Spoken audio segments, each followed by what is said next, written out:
the gravy, please. All right, it's leaning on 8 minutes past the hour. Welcome into the kickoff hour, and we are ready to go. Fired up, and we thank you for being with us. A lot to recap of a very, very busy weekend, and we look forward to doing that today. Don't forget, 866-WE-BE-BIG is our website. If you'd like to chime in, maybe join the conversation, you can do so. They'll be unscreened this hour, but you can call in. We are without Helmsy today. He's off, but over to my left, it is Mr. Greg Burgess. What's up, big guy? Hey, man. How are you? Hey, I'm good. Yep, I'm good. Big weekend. That's right. Had a lot going on. Your old stomping grounds. Started from Mississippi. Met some great people. Yeah. Had a good time. A lot of listeners to the show. I enjoy that. They come up and you just meet a lot of them that we had been here before and we'd seen. Of course, you have to jog my memory a little bit because I'm old and stuff like that happens. Right. But it was a great event. It went well, and what a great facility, and of course the people. Yeah, it was awesome. The Man Church Starkville Conference was this past weekend on the campus of Mississippi State, and that's what Greg is referring to. He went over with the guys and had a great weekend. I was tied down with JC and UAH college baseball, and so we were up there. But I was living through videos and texts from Rick. So it looks like it went extremely well. And y'all ate good. Oh yeah. Well, we went to Little Dewey's. Yeah. How was it? What'd you go with? Barbecue bacon sandwich. Okay. Bacon and pulled pork. All right. Pretty good. Not bad. Yeah. I know the when y'all went over, I think it was Reform, whatever, where y'all stopped at that little Jack's. Oh yeah. I knew exactly where y'all were. I was like, okay, I know where they are. Yeah, we met some nice people in there. Yeah. Yeah. It was fun. It was a party, man. Yeah, we had a good time. We had a good time. Oh, Andrew Varvutis, right? Oh, big Vooch. How about that beard? Huh? He's got him one, doesn't impressive, and he looks like a WWE wrestler. He really does. Or starring with the Vikings or something. Yeah, that's true. He does look like a Viking, by the way. So I can't wait to hear all the ins and outs and details. I know it's going to come with lots of stories today. And, look forward to that. It was outstanding, man. Yeah. Like I say, everybody did good. Speakers were great. Yeah. And, had a good I turnout. heard the sound was excellent. The sound was excellent. Band was great. Mm-hmm. Chuck Hooten and the guys. Yeah. That's great, man. We'll look forward to it. I'm so happy it went well, and look forward to hearing all the information and the stories that come with it. And the one where Brody Burgess stepped out of the room there at the Airbnb, and Rick was already videoing for social media, and his confusion on why you videoing me this early. Yeah, he said that was precious. He said his dad videos too much. He's tired of it. But you're up. I think Andrew's up, and he comes walking out with bedhead, going, "What's going on?" My first Airbnb situation. It was nice. This was a good setup. It's basically just a home. They got a book in there that tells you what to do. Never went through that before. Okay, it was really good. Nice place. Right. Well, I can't wait. Got a bag of groceries. Yeah. Most Airbnbs, and I'm saying most, they don't have the homeowner still there. Yeah. I mean, you've heard those stories. Rent a room. Oh, you can rent a couch, Greg. That's true. Yeah, because it started out with air mattress. That's what their Airbnb. That's right. And that's some of the different big market cities where people are just coming. Most though I mean, like when we went down to Daytona, Orlando area for baseball here recently, we stayed at an Airbnb, but it was really a condo on the beach, but we just got it through Airbnb. Yeah, that's what it is. So this is a house, and it's not far from campus, and I'm sure they have a lot of people come in for games and different events, and it was really nice, but it went good. It was a smooth operation. Time change this past weekend, yesterday. I just choose to ignore it. I change it, and I don't tell myself. I just look and go, that's what time it is, Greg. Yeah. Guess what time it is. Don't go what time it was yesterday at this time. Don't even let that get in your mind. No, you can't. Hey, you know what time it is right now? What's on the clock? That's it. Just deal with it. That's it. And that's kind of the way we dealt with it. As you can imagine, we were at a baseball game, freezing. Huntsville, Alabama. I don't know what it is. This time of year, baseball is woo. I don't know what it is, but at the campus of UAH, University of Alabama in Huntsville, it is up on a little ridge. If you look off 565 over there, it kind of sits up and I think it's just a jet stream that flies through there. So they bring that good cold breeze right to you. I don't care if you're even in my parents' house in southeast Huntsville and you're leaving and you're like, oh, it's not that bad. Which we did, by the way. Yeah. We did. It's a little nippy, but oh no, you can't fool me. You're gonna have to subtract, and you're gonna think I'm being dramatic. You got to subtract 10 degrees. 10. Or at least 5 to 10 mile per hour wind, because you're gonna get there and then go sit down. You're like, oh my gosh. And it's just slapping you in the face, just slapping you in the face the whole time. It was free. The last hour of Saturday's doubleheader, I was miserable. And then yesterday, it was just the wind. It was a beautiful day. I mean, not a cloud in the sky. Oh, I know. Yeah. Gorgeous. But the wind was just, it'll hurt your feelings, man. Yeah, you looked there. I did that. I went out and threw a bunch of mulch out. Yeah. And from the amount of bags, it was a bunch. Oh, a 20 bagger. But the big bags, too, by the way. Yeah. Anyway, I look outside and I said, oh, it's going to be a nice little spring day. Yeah. Out here. This is perfect. Uh-huh. It was until the wind started blowing. Mm-hmm. And then I had to get another shirt on. Right. So this ain't going to get it. I got to go long sleeves. It's funny you said that, because I went back to the truck once or twice during the day, just grabbing more clothes. But it was a great weekend. Got to celebrate my mom. She turned 82 this past. Well, she turns 82 Wednesday, but Johnette and Reg says hey. Reginald. He says hey, and just wants to hang out with you. He said. Well, we can make that happen. But they were in town for an event. My sister drove up from Pensacola. Brother-in-law Mark couldn't make it because of work. A gathering. Yeah, and Mom and Dad were there. It was kind of weird because Reese has been there, but he actually had to actually come to Birmingham. So I think we crossed on 560. We passed each other on 565.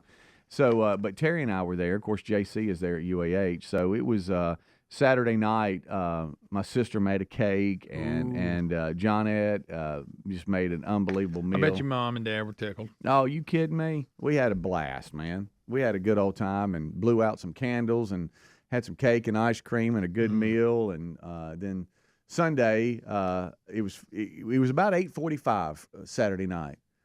And then I was the buzzkill of the family. I said, well, it's really 9:45. There we go. I'm like, at the time change, we all looked around and was like, wow, okay. Yeah, as far as the next morning, you're right. Yeah, so we ended up going to bed at 9:30, which was 10:30 because of the time change. But luckily, we didn't have to because the game was a doubleheader. I mean, not a doubleheader. The doubleheader was played Saturday, and then Sunday it was around a noon start. So we didn't have to wake up extremely early.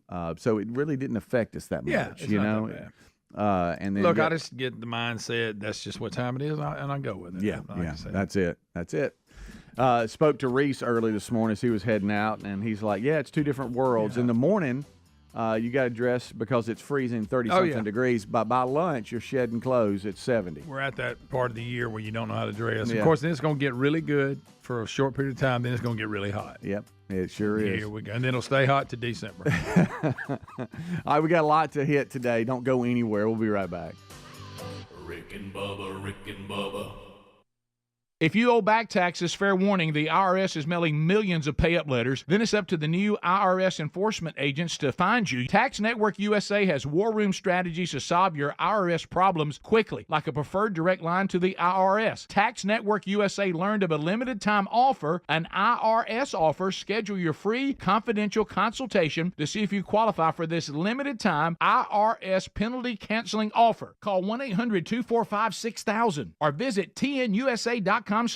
Winter weather has a way of making you crave comfort food, so HelloFresh is here to help you do the chili season right. Check out their largest menu yet that has something for everyone, including meals that are quicker than restaurant delivery and 25% cheaper than takeout. Join today and get free breakfast for the life with the code BUBBA at HelloFresh.com/Bubba. That's one free breakfast item per box with active subscription with the code BUBBA at HelloFresh.com/Bubba or find a link at rickandbubba.com under the sponsor sponsors, but you might disagree, but things aren't as dismal as they seem. Now, there's a point. Your family, their future, your future, you all deserve a chance. You all deserve the protection. Turn to self-reliance with My Patriot Supply. Start with 4-week emergency food kits by Ready Hour. These meals last up to 25 years in storage. Stock up on all the food kits your family needs at preparewithbubba.com. Get each Ready Hour 4-week food kit for $60 off and free shipping. That's preparewithbubba.com. Also find the link at rickandbubba.com under sponsors. Resolving to eat healthier this year was easy. Actually doing it, not so easy. Well, Field of Greens is our healthy superfruit and vegetable habit in my house. Each superfruit and vegetable in Field of Greens was doctor selected for a specific health benefit. Some support your heart, lungs, and kidneys. Others support metabolism for healthy energy and weight loss. If you resolve to get healthier in 2024, it starts with Field of Greens. Get 15% off your first order with free rush shipping at fieldofgreens.com. Use the promo code BUBBA or go to rickandbubba.com. There's a popular saying out there, health is wealth. And folks, I couldn't agree more. If you're dealing with everyday aches and pains, I want to tell you about Relief Factor, a daily drug-free supplement developed by doctors. It's not just a pill that masks pain. Relief Factor uses a unique formula of natural ingredients that work together to help reduce or eliminate pain. Try their 3-week quick start kit for only $19.95. Go to relieffactor.com or call 1-800-4-RELIEF. You can also find the link at rickandbubba.com under the sponsors. The best thing to bring with me wherever I go, my Raycon everyday earbuds. Raycons offer amazing audio quality at half the price of other premium audio brands with noise isolation, 3 customizable sound profiles, and a 32-hour battery life. They're perfect for listening to anything, anytime. That explains the tens of thousands of 5-star reviews. Get 20% off plus free shipping at buyraycon.com/Bubba. That's buyraycon.com/Bubba, or find the link at rickandbubba.com under sponsors. Debt keeps you tossing and turning at night. You can't get away from it. Insanely high interest credit cards and loans make it nearly impossible to pay off your debt. There's a new way out of the debt trap, Pivotal Debt Solutions. Pivotal Debt Solutions can cut or even eliminate interest. They can find programs to write off your balances. They find every solution possible to end your debt. Before you do anything, contact Pivotal Debt Solutions first. Talk to them for free. Find out how fast they can help you get out of debt. Just visit zapmydebt.com. That's zapmydebt.com. According to FBI crime data, most home break-ins happen in broad daylight. As the days get longer this spring, protect your home with Simply Safe at simplysafebubba.com. It's the award-winning home security we recommend. Simply Safe's advanced technology protects every room, window, and door of your home. Get 20% off now any new system with Fast Protect monitoring at simplysafebubba.com. That's simplysafebubba.com, or find a link at rickandbubba.com under the sponsors. There's no safe like Simply Safe. When was the last time you checked your home's title? Is it still in your name? Fox News reported on a growing, devastating crime called house stealing. The titles to all our homes are easily found online. A criminal, a renter, or even a family member simply forges your signature on a home sale form and refiles as the new owner. Bam! Your home is not in your name. Has some criminal taken over your title? Find out with a free comprehensive scan of your home's title and 30 days of legendary home title lock protection when you go to HomeTitleLock.com and use the promo code BUBBA. You know how you go into stores and the towels can feel super soft, but then when you get home, they don't dry you? Not my towels from MyPillow. They're really soft, but they really work too. What a concept. They're made with a special ring-spun cotton, making them softer and more absorbent than other towels that are out there. Get a 6-piece set for an introductory sale price of $29.98, and you get the designer premium line for just $20 more. Either way, you save 50% right now on all my towels. So head to mypillow.com/Bubba or find the link at rickandbubba.com.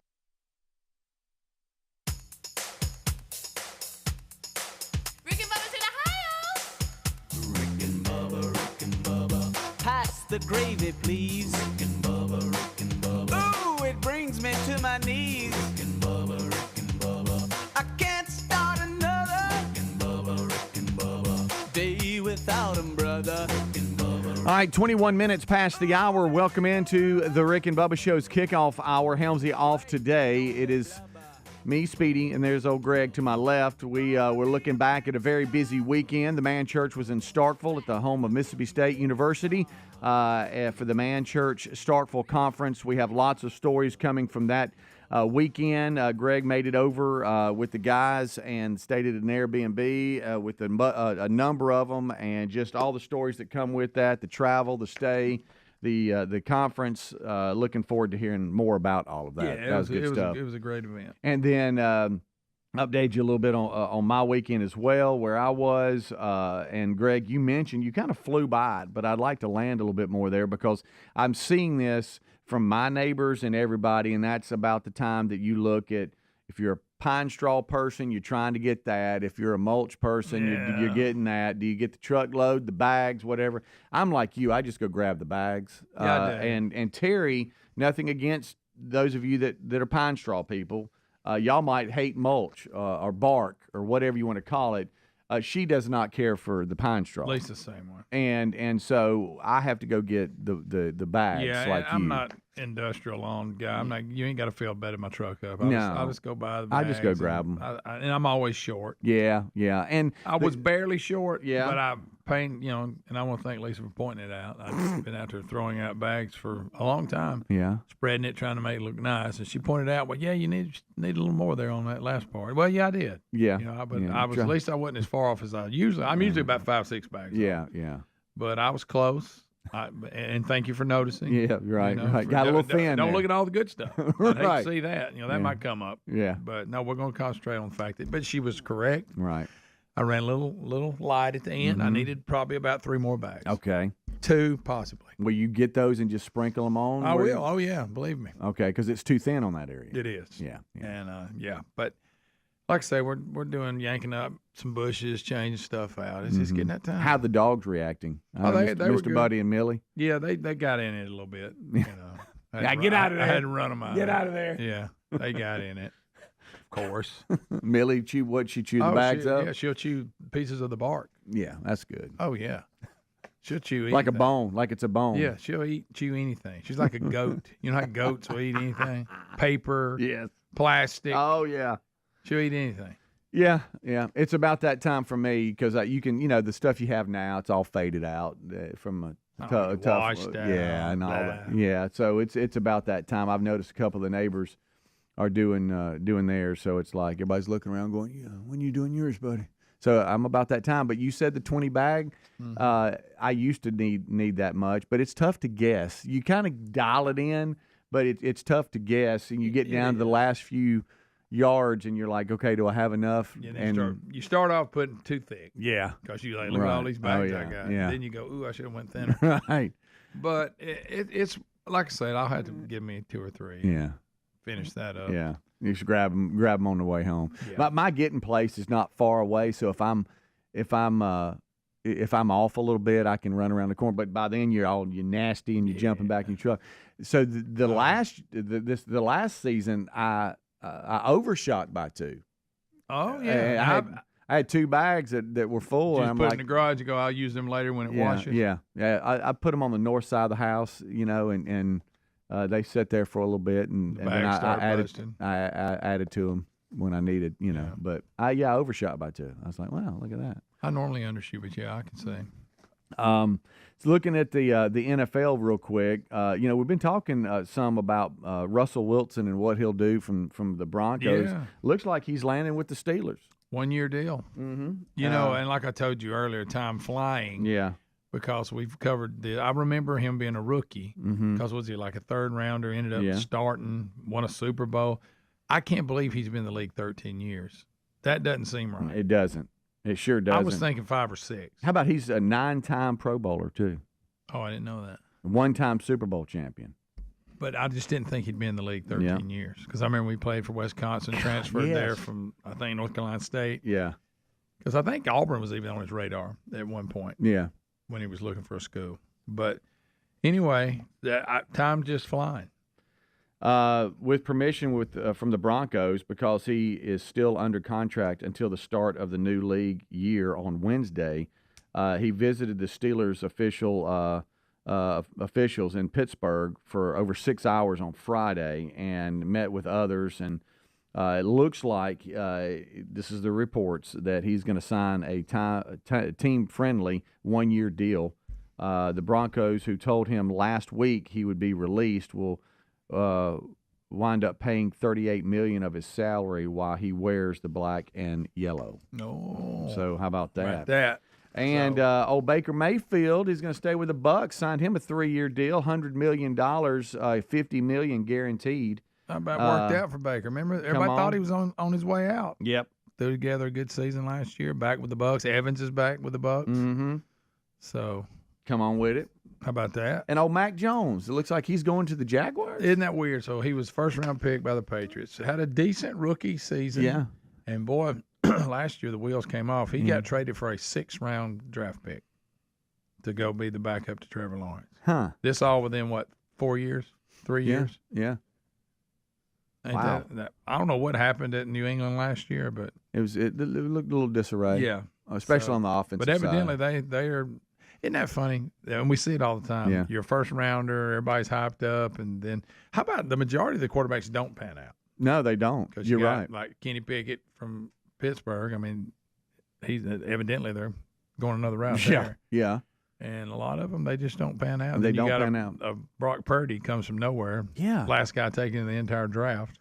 Timing is everything, isn't it? Especially in sports. Whenever you sign, who's the play caller? What's the offense like? Yeah. What's the offensive line like? What's your defense like? There's just so many things that play into how you start off. Some people, they go, okay, we're committed to them. We know it's going to be a couple of years, and they're going to, they don't give you long now. They don't. But Trevor Lawrence is one of them. They said, you know what, we're committed. And he's gotten better every year. Yeah, for sure. But yeah, Mac Jones, all of you Bama fans, he has left the New England Patriots and headed to Jacksonville to be a Jaguar. To hold a clipboard. Yeah, to hold a clipboard, but I understand getting paid pretty well, I think, to hold a clipboard. His original contract's probably pretty good. But you're one snap away from being behind the center. And that's good for Jacksonville to have at least a guy with experience. Yeah. So anyway. All right, we'll take a break. We'll be right back. That's just there's a lot more NFL news, but we're not going to break it down. I know you watched all the Oscars. Yeah, I can't do that. I have seen some of the highlights, though. Yeah.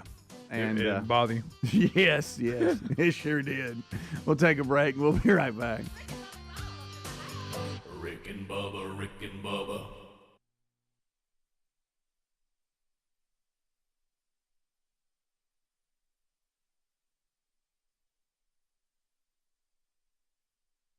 Like everyone else, I'm always on the go.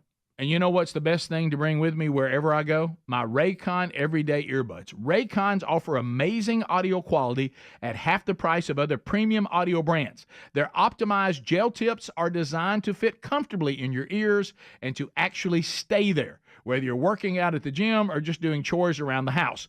My Raycons come with me everywhere so I can listen at any time. With 8 hours of playtime and a 32-hour battery life, I don't have to worry about whether they're up for the task. Raycons also come with 3 customizable sound profiles, noise isolation, and awareness mode, so they're perfect for listening to anything. That explains the tens of thousands of 5-star reviews right now. Get 20% off your Raycon order plus free shipping when you go to buyraycon.com/Bubba. That's buyraycon.com/Bubba. You can also find that link by just simply going to rickandbubba.com and looking under the sponsors. But if you owe back taxes, fair warning, you're not going to like this. The IRS is mailing millions of pay-up letters. Then it's over to the 20,000 new IRS enforcement agents to find you. Why the IRS targets you and not millionaires? Because millionaires have tax lawyers. You don't. You'll pay up plus interest and penalties. You need Tax Network USA, and you need them now. Tax Network USA has brilliant war room strategies to solve your IRS problems quickly and in your favor, like a preferred direct line to the IRS. They know which agents to deal with and who to avoid. It's not all bad news, folks, because Tax Network USA learned of a special limited-time IRS offer. They're willing to waive $1 billion in penalties if you qualify. Schedule your free confidential consultation to see if you qualify for this limited-time IRS penalty canceling offer. Call 1-800-245-6000. That's 1-800-245-6000. Or visit tnusa.com/Bubba today. tnusa.com/Bubba. You also can find the number and website at rickandbubba.com. Just look under the sponsors. Have you tried the Innovatives Helix Sleep Mattress yet? Well, nothing beats a great night's sleep, the kind you get with Helix. So we love them, and Helix has over 12,000 5-star reviews with customized mattresses that fit your sleep needs because they know everyone is unique. They even have big and tall mattresses and mattresses for the kids. But how do you know which mattress is right for you? Well, Helix has you covered. Just take the Helix Sleep Quiz and find the perfect mattress in under 2 minutes. Place your order and your mattress will be delivered right to the door free of charge. And the best part, Helix knows there's no better way to try a mattress than by sleeping on it in your own home. That's why they offer a 100-night trial for you and a 10 to 15-year warranty. Right now, Helix is offering 20% off all mattress orders at helixsleep.com/Bubba. Best offer yet, by the way, and it won't last long. So if you've been waiting to try a Helix mattress, here it is. Now's the time. Head to helixsleep.com/Bubba for 20% off your mattress order. Resolving to eat healthier this year? That was easy. Actually doing it? Not so easy. That's where Field of Greens comes in. Better nutrition is a key to health and longevity, and a healthy diet could even help you avoid health risks that run in your family. Field of Greens is your healthy superfruit and vegetable habit. It's the only fruit and vegetable product that literally promises better health at your next checkup. Your doctor will notice your improved health or your money back. Do your vitamins or green drinks promise better health? No. I love this stuff and definitely feel healthier taking it. Each superfruit and vegetable in Field of Greens was doctor selected for a specific health benefit. Some support your heart, lungs, and kidneys. Others support metabolism for healthy energy and weight loss. If you're resolved to get healthier in 2024, it starts with Field of Greens. And we got you a 15% off first order with free rush shipping. Visit fieldofgreens.com, use the promo code Bubba for 15% off, or go to rickandbubba.com, find the link under sponsors. Cold winter mornings are perfect for staying under the cover and having breakfast in bed. HelloFresh supports that dream because they're giving away one free breakfast item with every single HelloFresh delivery for life. That means while you are a HelloFresh subscriber, not only will you enjoy the pick of the tasty dinner recipes they're known for, you'll also enjoy breakfast for free. HelloFresh actually has you covered for every mealtime occasion with a delicious array of quick lunches, sides, snacks, apps, dessert, and more. And not only does HelloFresh help you cut back on extra trips to the grocery store, but their pre-portioned ingredients help eliminate excess food waste. This new year, make eating better and saving money a priority and make it easy with America's #1 meal kit. Join HelloFresh today and get free breakfast for life with the code Bubba at HelloFresh.com/Bubba. That's one free breakfast item per box while subscription is active with the code Bubba at HelloFresh.com/Bubba, or find a link at rickandbubba.com under the sponsors. Rick and Bubba's in Ohio. Rick and Bubba. Pass the gravy, please. Rick and Bubba. Ooh, it brings me to my knees. Rick and Bubba. I can't start another. Rick and Bubba. Day without 'em, brother. Rick and Bubba. It is 25 minutes until top of the hour. Thank you so much for tuning in to the Kickoff Hour. Helmsy off today. It is myself and Greg. I'm Speedy. There's Greg. And we are your good time gang for today. Don't forget 866-WE-BE-BIG is your number. If you want to chime in on the conversation, you can do so. But they'll be unscreened, and we might be able to jump out to them before the hour is up. We've discussed a number of different things. We skimmed the surface of some of the NFL news, just mentioned the Oscars. We have a full list of the Academy Award winners. We'll go through that and some awkward moments that I really, to be honest with you, don't want to discuss because I just feel weird about it. But there is one story here, Greg, that's got us both kind of scratching our head, and it has to do with this woman that apparently was found trapped in a shipping container. Did you hear about this? I did. I saw it, and I'm trying to find details, and I couldn't on how. I mean, how do you end up in that? You mentioned it. I watched a movie. It was a movie I watched about this woman trapped in one floating around the ocean. Yeah. You ever see that? Yeah. Well, and I don't know if this is the case because they're like, this is some very weird circumstances. The lady was found banging on the door of a shipping container. I would think so.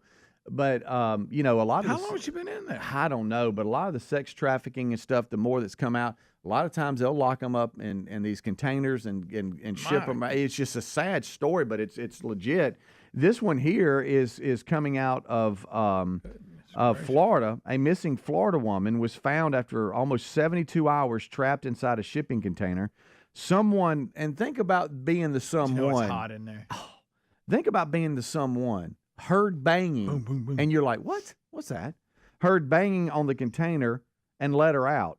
Here is the trapped woman, Marlene Lopez, and the owner of the shipping business. Talking to her, it's just weird. What happened? I don't know. I was in one place and I found another. We found a lady in a container of ours.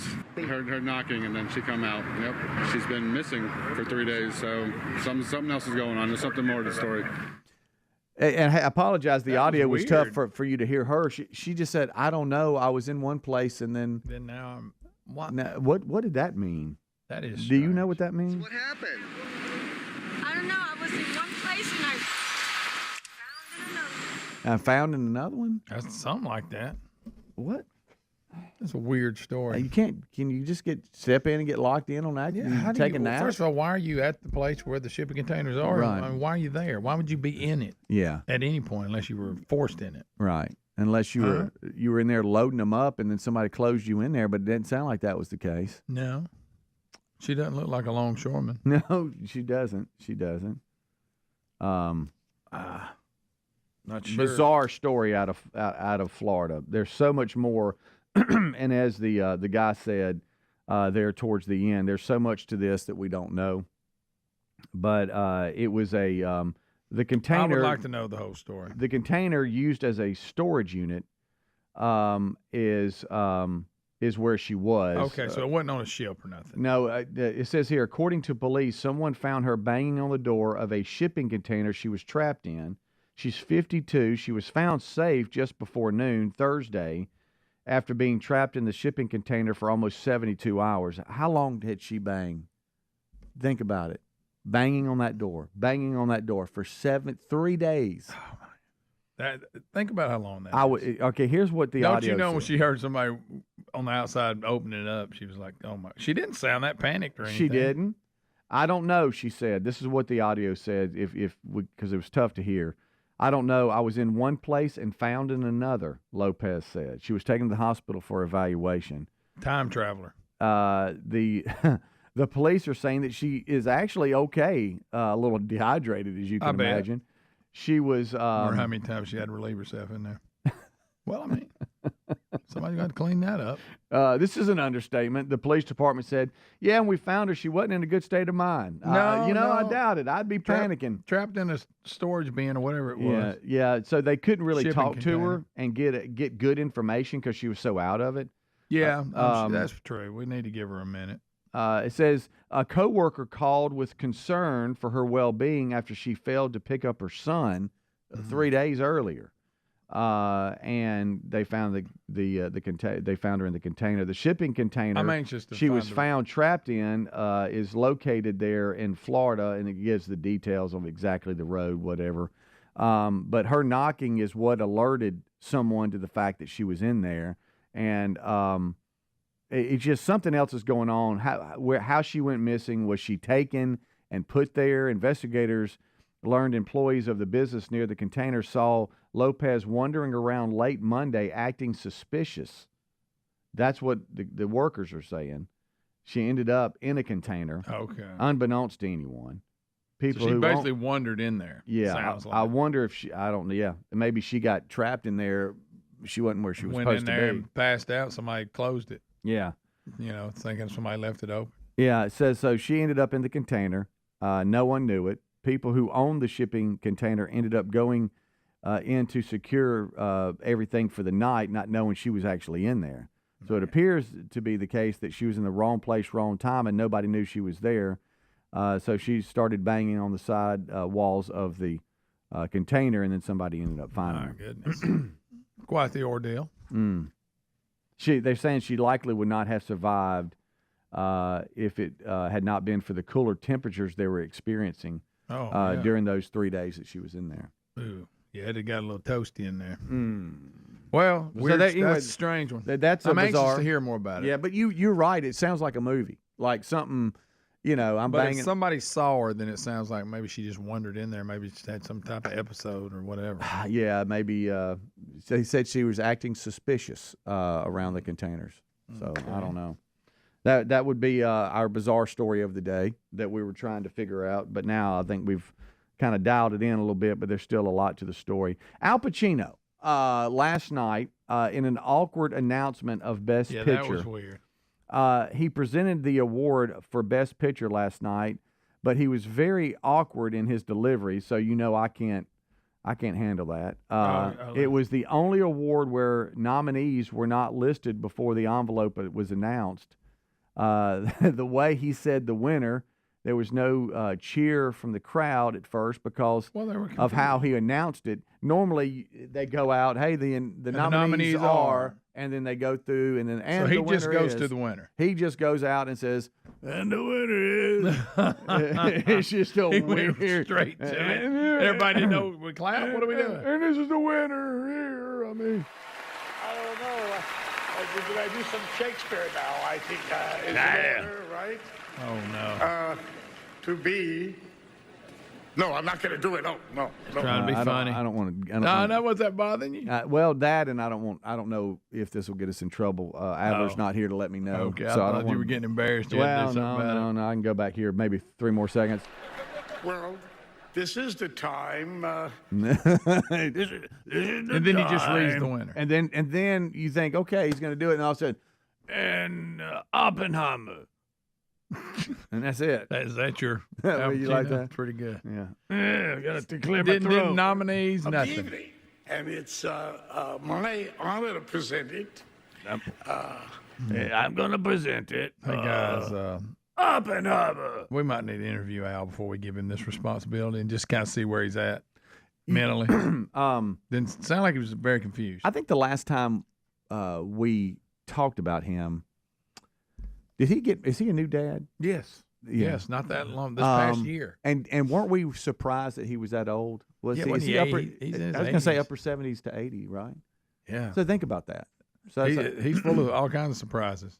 Yeah, he had a girlfriend, and ain't that right? They had a kid, and he's like, I think so. There was a big like difference this past year. Yeah. You're right, Greg. Elmo, but I still got it. I mean, Oppenheimer. 10 wonderful films. Yeah, I'm not going to announce them. No, I'm not. I'm not going to run the list. And when he said it, everybody was like, okay, is this the winner? That's why there was that. They were thinking, is this the first nominee? Is right, it the what's winner? the deal? That boy, Al, good job. Rick and Bubba.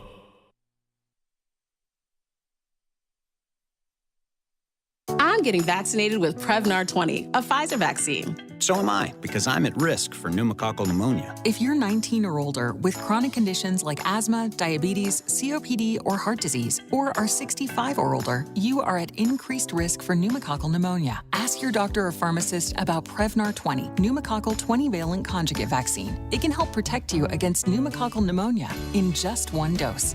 Even if you've already been vaccinated with other pneumonia vaccines, Prevnar 20 may help provide added protection. Prevnar 20 is approved for adults to help prevent infections from 20 strains of the bacteria that cause pneumococcal pneumonia. Continued approval may depend on a supportive study. Don't get Prevnar 20 if you've had a severe allergic reaction to the vaccine or its ingredients. Adults with weakened immune systems may have a lower response to the vaccine. Side effects include pain and swelling at the injection site, fatigue, headache, muscle, and joint pain. For full prescribing information, please call 1-855-213-2138 or visit Prevnar20.com. By texting 64,000, you agree to receive recurring automated marketing messages from Babbel. Message and data rates may apply. No purchase required. Terms apply. Available at Babbel.com/TNC. My new exercise bike. Yeah, more like my $1,500 coat rack. I got a guitar. Never even learned Smoke on the Water. At Babbel, we get it. Learning something new is hard, especially a new language. I've forgotten all my high school French. My Spanish starts at hola and ends at adios. Make it easy on yourself. Get Babbel, the language learning app built by 200-plus language experts to teach you real-world conversations for any situation. With research-proven lessons, addictive games, immersive podcasts, and live online classes with real teachers. Sounds like fun. It's fun and fast. Babbel's bite-sized lessons take 10 minutes a day. You can start having real conversations in as little as 3 weeks. 3 weeks? Hola, Espanol. Ready to learn a new language? It starts here. Now try Babbel free when you text radio to 64,000. To try Babbel free, text radio to 64,000. Text radio to 64,000. Is switching your wireless service to Total by Verizon easy? Totalmente. And you get unlimited 5G data? $25 a line for 4 lines on the unlimited plan? at an amazing price with no contracts. Should you switch to Total by Verizon? Definitely. Find a store or switch suavemente at totalbyverizon.com. Monthly rate when you activate without a pay plus taxes and fees. Discount begins the month after you enroll. Additional terms apply. See website for data management practices. Do you hear that? Asthma triggers are everywhere, from dust mites, pet dander, and pollen, to smog and smoke. An asthma attack can strike anywhere, anytime. Be prepared with quick-acting Primatene Mist. Clinically proven to open airways quickly. It's the #1 FDA-approved asthma inhaler available over the counter. Primatene Mist. Breathe easy again. Use as directed. Sponsored by Armstrong Pharmaceuticals.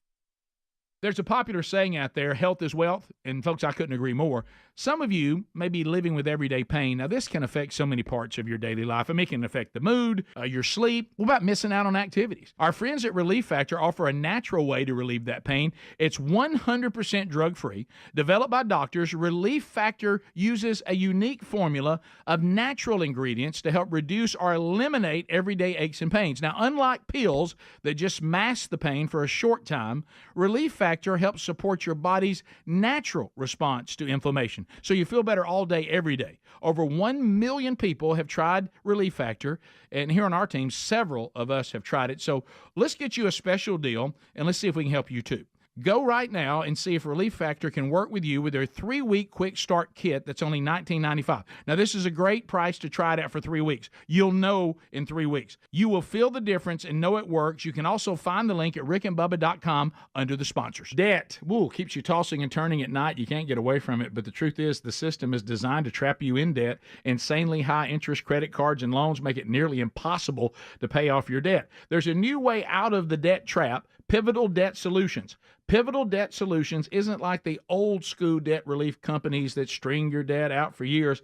They have new aggressive strategies that can end your debt faster and easier than you thought possible. Pivotal Debt Solutions can cut or even eliminate interest. They find programs to write off your balances so you owe less. Pivotal Debt Solutions can stop those threatening phone calls without bankruptcy and without a loan. The bottom line, they find every solution possible to end your debt permanently. Before you do anything, contact Pivotal Debt Solutions first. Talk to them for free. Find out how fast they can help you get out of debt. Just visit zapmydebt.com. That's zapmydebt.com, zapmydebt.com, or rickandbubba.com under the sponsors button. Rick and Bubba. Pass the gravy, please. Rick and Bubba. Ooh, it brings me to my knees. Rick and Bubba. I can't start another. All right, it's 10 minutes until top of the hour. Welcome in. Thank you so much for tuning in to the Rick and Bubba Show. This portion of the Rick and Bubba Show is sponsored by the 24/7 burglar busting protection for your home or small business. SimplySafeBubba.com. You know, Greg, I know you were out of town for some of the weekend with the Man Church Starkville Conference. I was out of town up in Huntsville and felt secure, though, because I have SimplySafeBubba.com, and I knew burglar busting. I knew what was going on, not only with the outdoor cameras, the doorbell camera, all of that. I knew what was happening and felt secure that the house was taken care of. And according to the FBI property crime data, most break-ins happen in broad daylight. Don't be thinking it's just at night. And as the days are starting to get longer, as we changed yesterday, protect your place with SimplySafeBubba.com. This award-winning security has been named the best home security systems of 2024 by U.S. News and World Report. And so SimplySafeBubba.com is back with 24/7 professional monitoring for less than $1 a day. It's an advanced technology, protects every room, window, and door while cameras keep watch for suspicious activity 24/7. Sends you notifications on the app of what's happening. It's really something else. Check it out at SimplySafeBubba.com, SimplySafeBubba.com. Go there today. You have emergency response when you need it and half the cost of traditional home security. You can test out the system at absolutely no risk with their 60-day risk-free trial. The system is top-notch. You set it up. It's so simple. You just get the base station set up, and it just voice commands you everything to do. It's pretty simple. Order now, get 20% off the new system with Fast Protect monitoring at simplysafebubba.com. Don't wait. Visit simplysafebubba.com today. Get that 20% off with the Fast Protect monitoring and get secure today. You can also go to rickandbubba.com under the sponsors button. There's no safe like Simply Safe. And no safe. Like I'll get those notifications, like, oh wow, yeah. so package was delivered. Package at the house. Oh, what's going on? Oh, camera went off. What's up? No, come on now. What's happening? Oh, somebody fell. Well, all right. So as we are rolling back here, we have got some other stuff we can talk about. Madonna pulled a Biden. Oh boy. Well, Madonna pulled a Biden. Well, like I say, nowadays you should think before you say. I mean, this has happened to other people. Yep. They didn't like his. We don't know. We don't know, but she pulled a Biden. Chuck Graham, state senator's here. Chuck, stand up. Chuck, let him see you. Oh, God love you. What am I talking about? Yeah, what are you talking about, buddy? That was Joe was in his prime. Yeah, I mean, there's no excuse. Well, Madonna, and I didn't know this because I don't go to a lot of her concerts. No, I don't follow Madonna much, and I know the clips I've seen, her at her age now trying to do the things she does, it just really looks kind of silly. It does. It does. It looks real silly. But apparently during her concert, she likes all her fans to stand up. Yeah. I guess she wants them to really get into it. Stand up on your feet and clap your hands. And she was in Inglewood, California on Thursday of last week. Yeah. And she looked out and she couldn't believe that someone wasn't standing up. Gonna call them out? Calling them out. And this is her calling them out from stage, by the way. What are you doing sitting down over there? What are you doing sitting down? Oh, okay. Politically incorrect. Sorry about that. I'm glad you're here. Oh. All right, so politically incorrect. Oh, sorry about that. I'm glad you're here, she said. She called him out on stage, but then realized, you're in a wheelchair. That's why you're not standing up. So that's on me. But I'm glad you're here. Wow. What would you The audience members that? laughed, but then she awkwardly backpedaled quickly. Oh, I'm so glad. I'm honored for you to be here. Stand up, Chuck. Oh, sorry about that. Oh, what am I thinking? Chuck Graham, state senator's here. Chuck, stand up. Chuck, let him see you. Oh, God love you. What am I talking about? Politically incorrect. Sorry about that. I'm glad you're here. Hey, what you thinking there, Madonna? Trying to call somebody out. Why are you sitting down? Well, I can't stand. That's why. Mm-hmm. I physically can't. I wonder. I'm here though. I wonder if the spotlight. We have some video for Adler to play during the main show if the guys choose to do the story again, but. It looked like maybe the spotlight went over, or they lit it up. I wonder when her eyes focused in, if people were like pointing, "Hey, can't get up, Stop, can't get up, stop it." Glad you're here, though. Oh, what am I? Now, I've humiliated you in front of the whole crowd, but I'm glad you're here. Yeah. Is there any Madonna song that you were like, okay, that's not bad? I don't think so.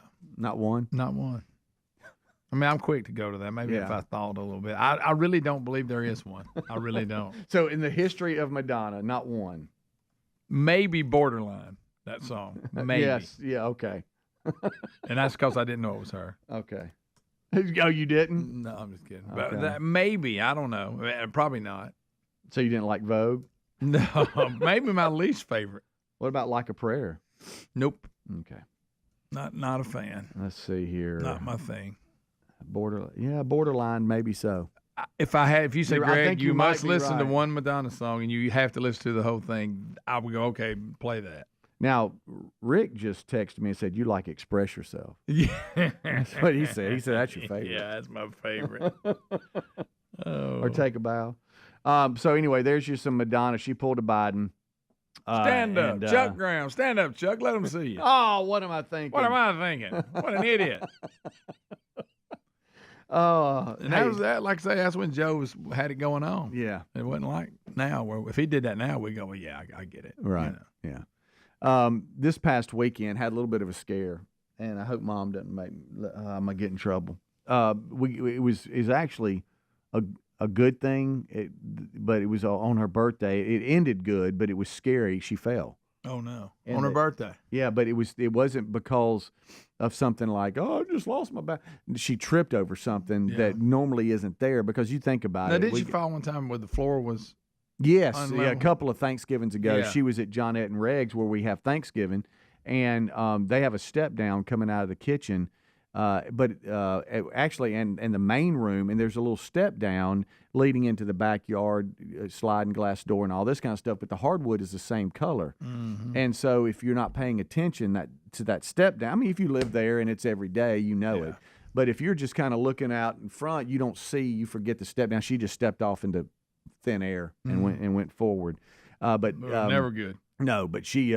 But luckily, JC was there and quickly got her. But it wasn't anything like she was frail and couldn't. She didn't know something was there and kind of got her feet tangled up in it and fell. And here we are about to blow candles right there on her birthday. But cake's lit. She had the best time and the best attitude about it, because she's like, I'm fine, And JC said, Dad, her knees hit pretty good. But I'll be dadgum. Right there going to blow Hey, out the I'll be cake. dadgum if there ain't one scratch, Nothing. one bruise on her knees, nothing. Huh. And it was actually a dog bed that was there, and she wasn't used to that, and it was just one of those things. But she jumped straight up. So somebody brought their dog bed and put it there. Yeah. But I mean, it was out of the way. But I know, but I'm just saying. But she got her feet tangled up in it. And it's like it'd be like walking on some pillows. Right in the middle of happy birthday. Yeah. I mean, literally, Lynn's like, hey, let's blow the candles out. Oh my gosh! Oh no! Yeah. Terrible time. Right. But worked out. Hey, hopped up and when was you fine. fall and you're up. Oh, hey, so quick. I'm up. Yeah, I'm good. Yeah, and JC was on her pretty fast to get her up, but she heart. just jumped right up and she's like, I'm fine. I'm like, you are kidding me. Yeah, because at that age, our parents, you go. Look, check everything out before you get up. Correct. She is feeling so great and running around, and she's like, I was just, She's full of birthday cheer. That's what's saying. Had that adrenaline pumping. Of course. The adrenaline was pumping. Little pressure too. We order her a birthday present. It claims it's going to be delivered on her birthday. Boy, that doesn't happen usually. It's usually 2 days later. What you don't want is that morning that it goes, there's been a delay in your delivery. It's supposed to have been in your box today at 3:30. Yeah. All right, we'll take a break. We'll be right back. 866 We Be Big is our number. Rick, Bubba, Adler all join us. Helmsy off today, and the main show starts right after this. Don't go anywhere. Rick and Bubba, Rick and Bubba.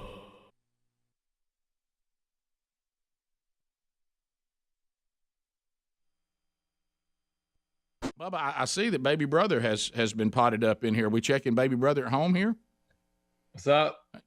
Hey, buddy. Hey, look, y'all having you fun on me this morning. Yeah. Look, all I did was bring information to a meeting that y'all said Friday we were going to have. That's all I did.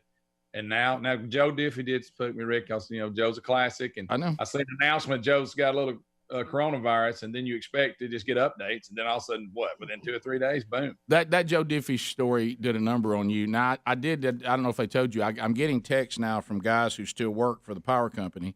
And they're saying they're not allowed to go home, and they just wanted you to know that they can't self-quarantine.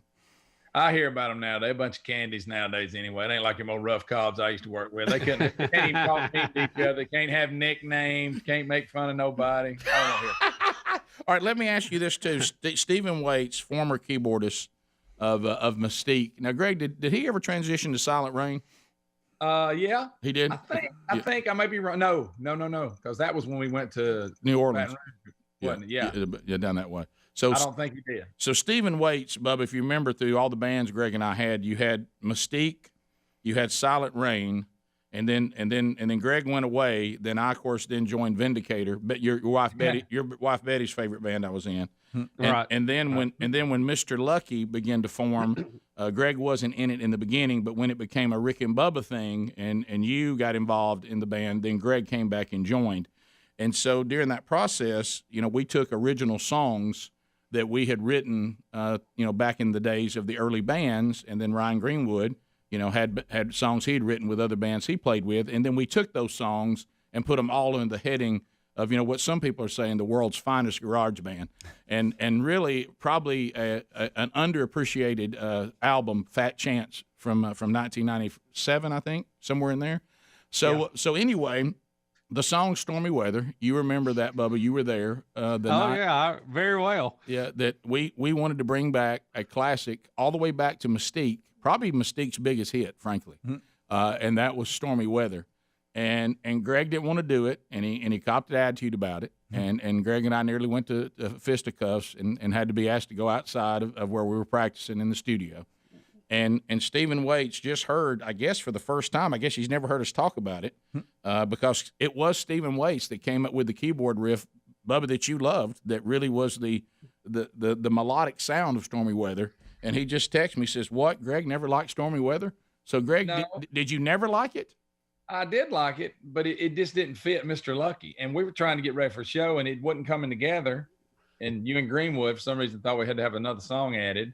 And I just thought we were wasting time. It's nothing against the song. Right. But it was that same attitude, Bubba, the reason why it's brought up today, that we saw yesterday. Well, that's not even, that's incorrect. Rick, and I want to say, too, about Stephen Waite. Great guy, and I know he's gone on to do great things, but nothing stands out more in my memory with Stephen Waite than him singing Butterfly Kisses backed up by the D. Ford House Band. I mean, wow. That's a moment. That's a moment I'll never forget on the telethon there. Bubba, I forgot all about that. But, all right, now, Greg, here's a comment from Stephen Waits, and this will be kind of inside, but if you've listened over the years, you may know this if you're a veteran. You mean to tell me that Greg did not like Stormy Weather but loved Clock Clock Radio? Well, now, say you're getting into the Wilcox boys now. Bubba, now another deal. Yeah, do we mention in passing, that wasn't one of my projects, that was one of Greg's projects. You know how bands go out and the members do their own projects. Do we allow the Wilcox boys to be in the lineage of Burgess boy bands? It was just a project, I guess. You could put it under that heading. It was a strange one. Yeah, it was. It's a close association. It's kind of like Prince and the Time. You know, right. they ran parallel for a while there. Yeah, I got you. Okay. All right, so the way music is nowadays, that would have probably been actually my best shot of being famous because it was so bizarre and stupid. No, you're probably right. The Wilcox boys is often overlooked, but one day they'll have their due. What about this? So just clarifying, we'll move on. You did not dislike Stormy Weather in its era. You just didn't think it belonged in the Mr. Lucky era. And that particular evening that took place, I think also what fell into it is I don't want you telling me what to do. Well, now we've made it. Now we're there. Because at one point we forgot what we were even arguing about. But yeah. But here's the great thing about you and I. We can tie up like that, and then 10 minutes later we were good. Oh, yeah. You know, that's the beauty of we're going out in the lot and somebody's going to be bleeding. Mm-hmm. Well, I didn't mind y'all fighting. I just wanted you to take it outside, not tear up equipment. Do you remember? 10 minutes later we were good. Bubba, do you remember how it traumatized Mark Phillips though? Because you know he didn't have any brothers either, and but at least you'd been around us. And Phillips, you know, first of all, was more of a pure musician. And you know, I would have thought, you know, back when surely Hotel got in some fisticuffs, didn't they? Well, you know, I told Mark, I said, just let them go outside and fight so they can't tear up anything. They'll quit in a minute. They'll get tired. But I said, you just don't want them to break anything. Right. And that was a good call. Yeah.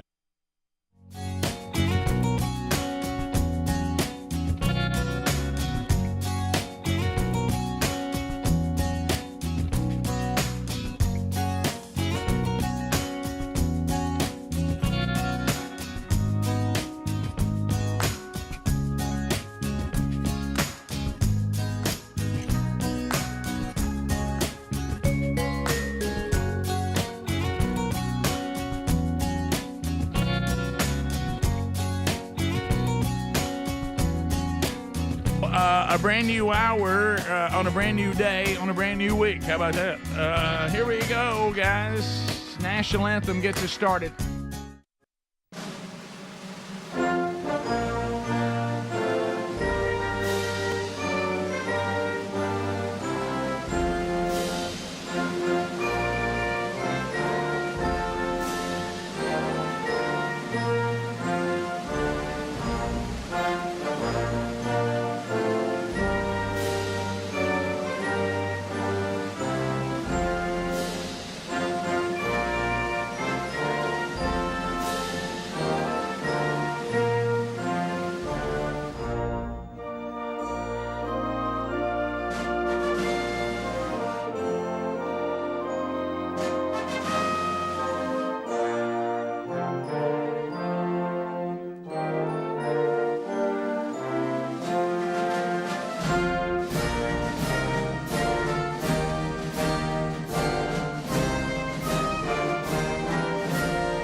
7.5 minutes past the hour. You got the Rick and Bubba Show.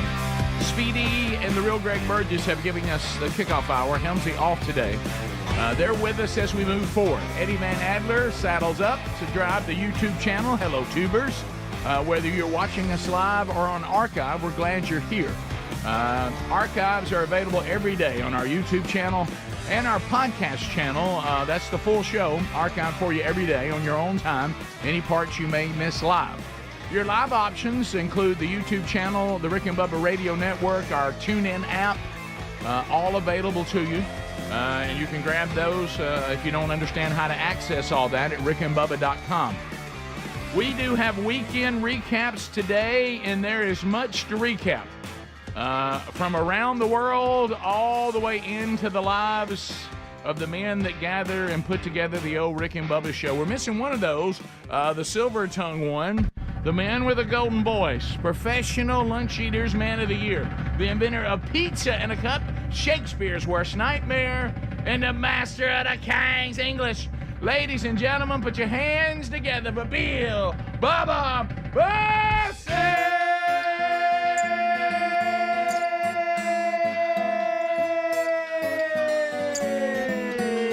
Howdy, Bubba. What's up, Rick Burgess? Friends, neighbors, and associates everywhere, welcome to Rick and Bubba.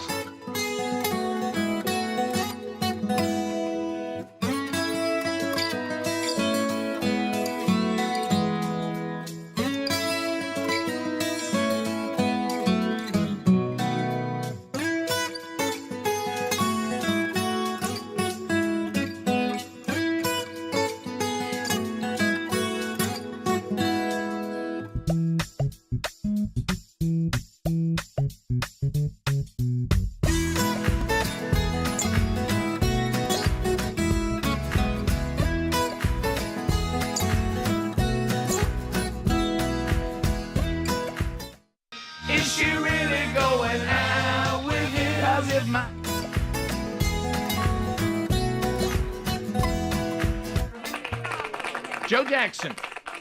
Is she really going out with him? There we go. Bubba, welcome back. Did you have a good weekend? Oh, yeah. We were busy. How about you guys? Y'all do anything? No, didn't have a thing going on. Just sat around the house watching soap operas. Boy, what a weekend. It was life on the road, and we got some good updates from that. Some always funny stories when you try to get out there and get after it.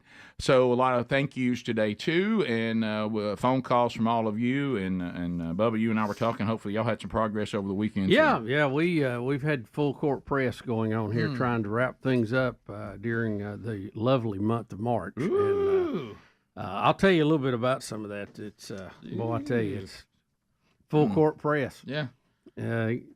I mean, I'm as tired as if I was in the LSU South Carolina women's game out there fighting. You know, I mean, did they fight over the weekend? Oh, they had a bench clearing, Rick. Yeah. They sent a bunch of them to the locker room. Oh, cat fight.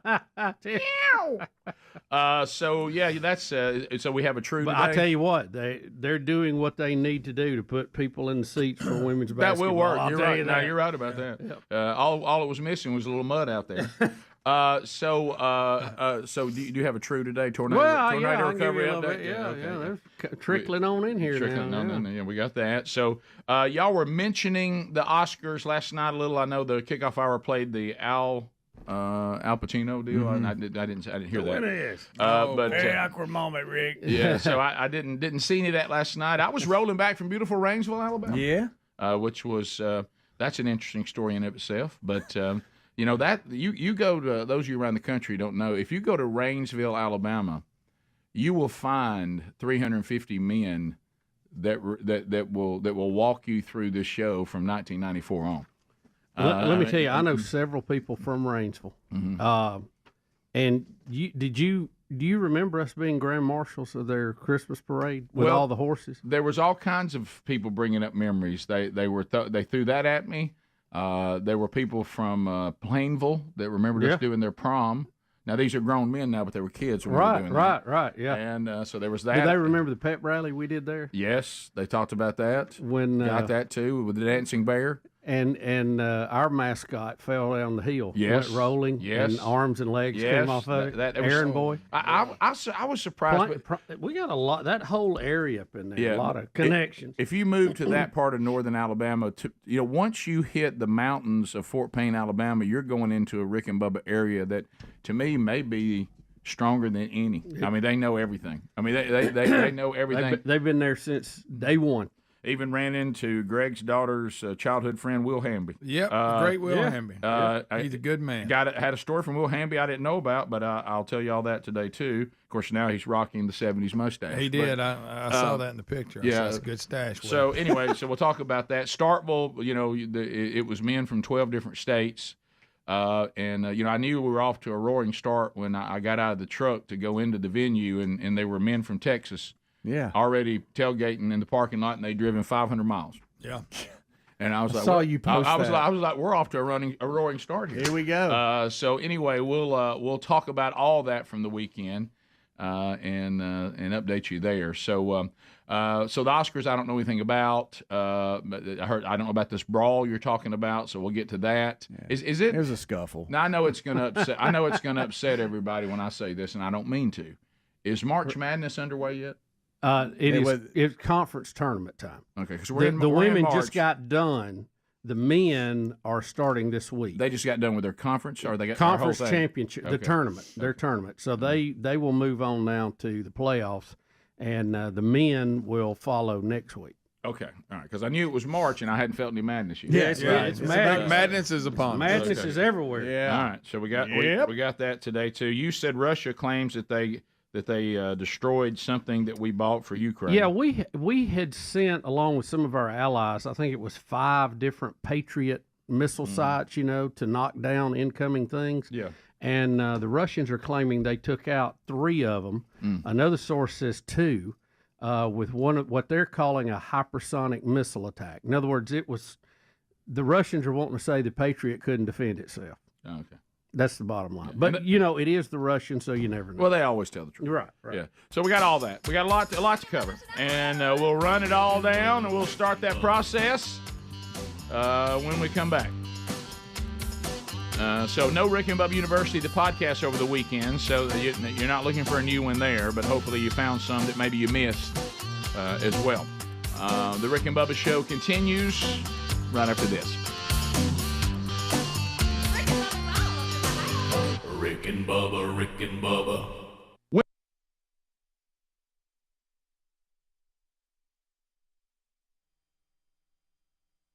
At 100%. Dad had the same attitude when we were growing up. Remember, he tells us to take it outside. Yeah, as long as you take it outside. So, Bubba, did you ever think that there would be a day that Greg Burgess, the real Greg Burgess, is in he's got some kind of Jack State thing behind his head. He's got him a nice setup. He's got him a good backdrop, and he is joining the show on Zoom. Did you ever, if I had said that to you, would you just said, shut your mouth, person from the future? You know what I mean? What would you have said? The last 48 hours have been transitional. And it's, I don't even know. It's some bizarre world I'm living in now. Greg has turned, he's got a home studio. I mean, if we get him a light and a microphone, he'll have the real deal. No, he will. That microphone that Bubba's got is a game changer. I can't tell the difference that he's not in the studio. I really can't. Swing low. Yeah, no, the microphone's good. And Greg, I got to tell you and Helms are not that bad, but it goes back to what you said about some other shows that are not doing the mic like Bubba has. They're just doing Zoom. And look, let's face it. All the network TV people now have gotten cheap, and they all try to do Skype or Zoom, and they really shouldn't. They're trying to do some really intense interview with somebody, and they freeze and they cut out. Right. So it's good for short-term stuff. But as you said, if you were doing a long-term 4-hour show and everybody sounded like you and Helms, it's fine for little moments, but you couldn't do a whole show that way. No, if you're going to do the whole show, you need what Bubba has, because you're right. I would rather just go to the land. I got a landline at the house. As far as the audio, I would do that before I would do a whole show like that. But it's not bad. It sounds better than a phone line. No doubt. It does sound better than a phone, Greg. And I will say this, y'all got Bubba where you want him right now. This is the kind of stuff Bubba lives for. I mean, he It really is. He lives for this. And right now, he would buy you anything you wanted for your studio. And because he wants everybody to sound like he sounds. Yes. I know it. And I will say this. It's true. You're pulling it. This actually is working. It's pretty, I mean, to me, it's amazing. I mean, like I said, if we all had microphones, you wouldn't know we weren't in there. Greg, I want to know how you got that set up at home by yourself. Well, I'm upstairs and my kids are I'm talking about how did you get the app on your computer and get Zoom set up? What he means is who did it, Greg. Yeah, who did this for you? I did it. I downloaded it and got it up to a point, and then I called Helms, and he gave me a couple of clicks, and away we went. Okay. I was surprised how easy it is by going to their website and creating an account.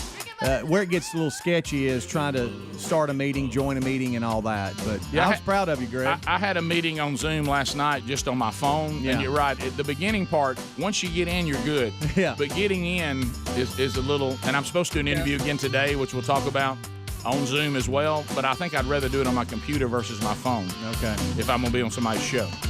Yeah. We'll be right back. Rick and Bubba, Rick and Bubba.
The gravy, please. Rick and Bubba. Ooh, it brings me to my knees.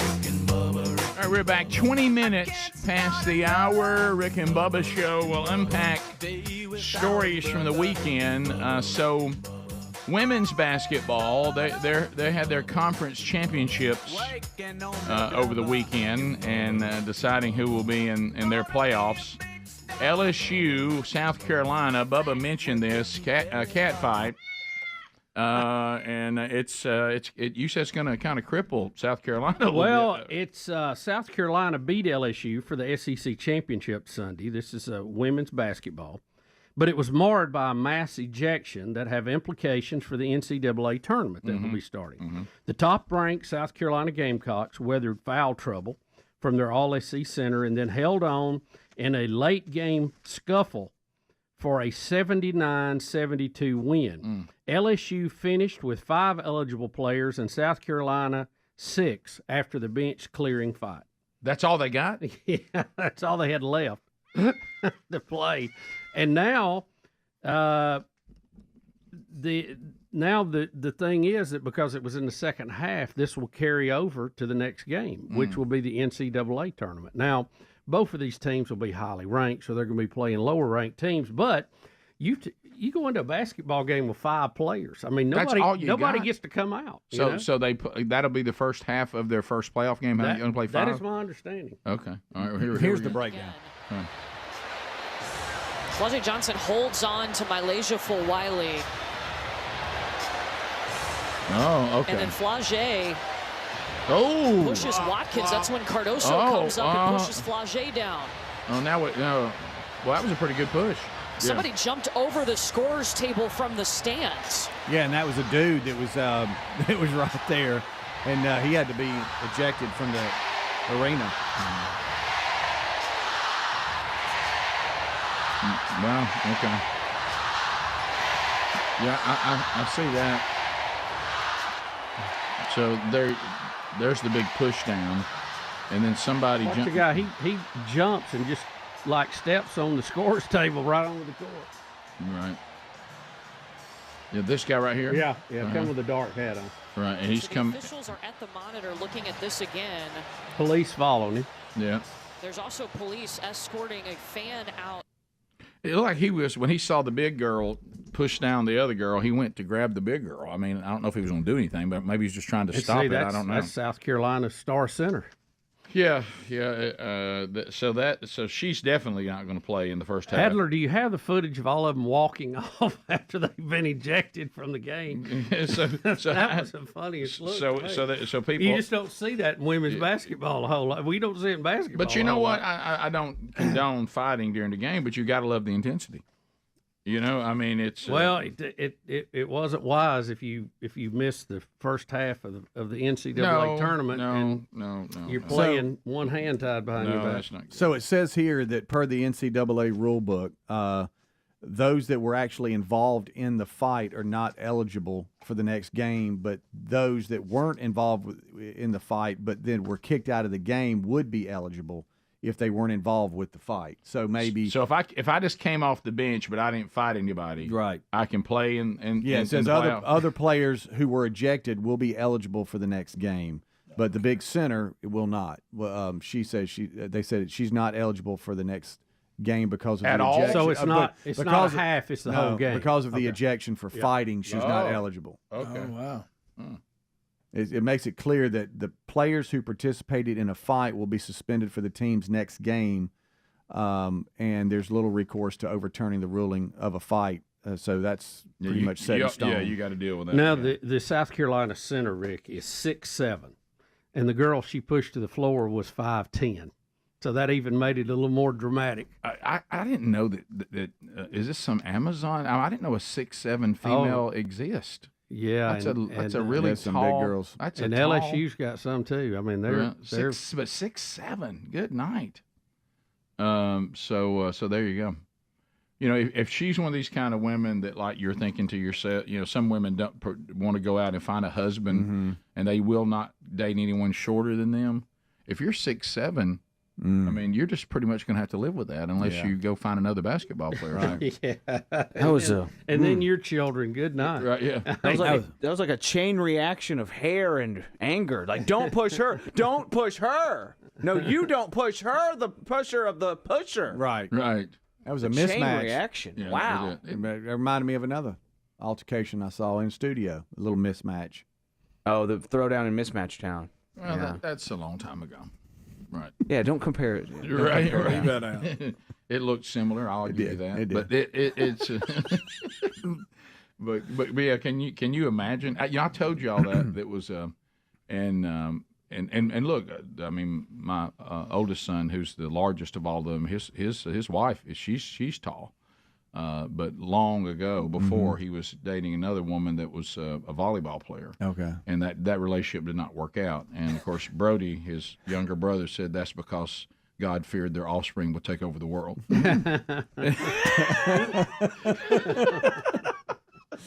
So anyway, we'll see. Also in sports, look at little Bakey Mayfield. Oh, look at him. Look at Bakey. Everybody thought he was done. How about he's made his second opportunity count? And he's gonna make $30 million guaranteed in 2024, and $20 million. Well, wait a minute. It's a total of $50 million guaranteed of the $100 million contract. Yeah. Well, why does it say Mayfield is set to make $30 million guaranteed in 2024? $30 million with $20 million guaranteed. Oh, that's 2025. Mm-hmm. Okay, and how they space it out. Yeah, I see. And $40 million in 2026. Yeah. Well, let me tell you something. Way to go, Bakey Mayfield, and your $115 million contract with the Buccaneers. If he hits all of his incentives on top of that, Rick, the value of the contract, $115 million. How about that? Now I hope they start doing them commercials when we lived in the stadium. Yeah, I love those. When they had to You do love it. those? Oh, those were hilarious. Yeah. They were really good. I did too. I like those. So if you look at the guaranteed money, okay, so he's got he is guaranteed for the next 2 years to make $50 million. Yes, but it could go as high Right, yeah. as 115 if he is hits all the marks. Right. Yeah. But I mean, he's an all-star, MVP, wins a Super Bowl. Sure. Hits all the bells. But look at the guaranteed money compared to where he was. Oh, I know. Right. I know. I mean, But you remember he came out. He was a first-round pick, and then he looked like he wasn't going to pan out. And then he did. He fell into this spot, and I he's will sitting say, pretty. I will say this: when I first saw Baker Mayfield play in college, he reminded me of Johnny Manziel, and I will say this: the thing I'm most impressed about Baker Mayfield is he never gives up. Yeah. I mean, in the game, he doesn't give up. Plays hard. He's out there scrapping. I mean, he may not be the greatest arm or the greatest vision of the field or whatever, but he's always fighting. And look, he's fought. He's hung in there. Look at that dude. And wasn't he a Good for walk him. on in college? It's something like that. He's had a lot of these I know big he jumps in transferred a his couple. in his career. Russell Wilson going to the Steelers on a free agent deal. That may be something good for your Steelers, Rick. Yeah, because they've always had the defense. They tried to brighten the offense up, and it kind of they've never been the same. Big since. Ben left. But with him at quarterback that can scramble on third down and 3 or something, Yep. that may be something that really makes Pittsburgh take off. Well, the good news is Denver will pay him $38 million of his salary while he wears the black and yellow. Yep. So that's always helpful. I like that. And Mac Jones. Yeah, we'll take him. Yeah. Mac Jones cut by the Patriots. It looks like he's going to go to be a backup for the Bears. Is that right? The Jaguars. Was he cut or traded? Traded for a Was it traded? 6th-round Yeah. pick. It says cut. New England Patriots cut bait Well, with I heard Mac Jones. they said what I heard on the way in was he was traded for a 6th-round pick. That's what I'd heard too. Anyway, Anyway, he's going to Jacksonville and be a Jaguar. It all works out. Whatever you call it, they say cut bait with Mac Jones and sending him to Jacksonville for a 6th-round pick. So all that's correct. Yeah. He's a good quarterback, and I think fresh place, fresh faces may be good for him. And looks like the Bears are trying to deal off Justin Fields to somebody. Yeah. We'll be right back. Rick and Bubba, Rick and Bubba.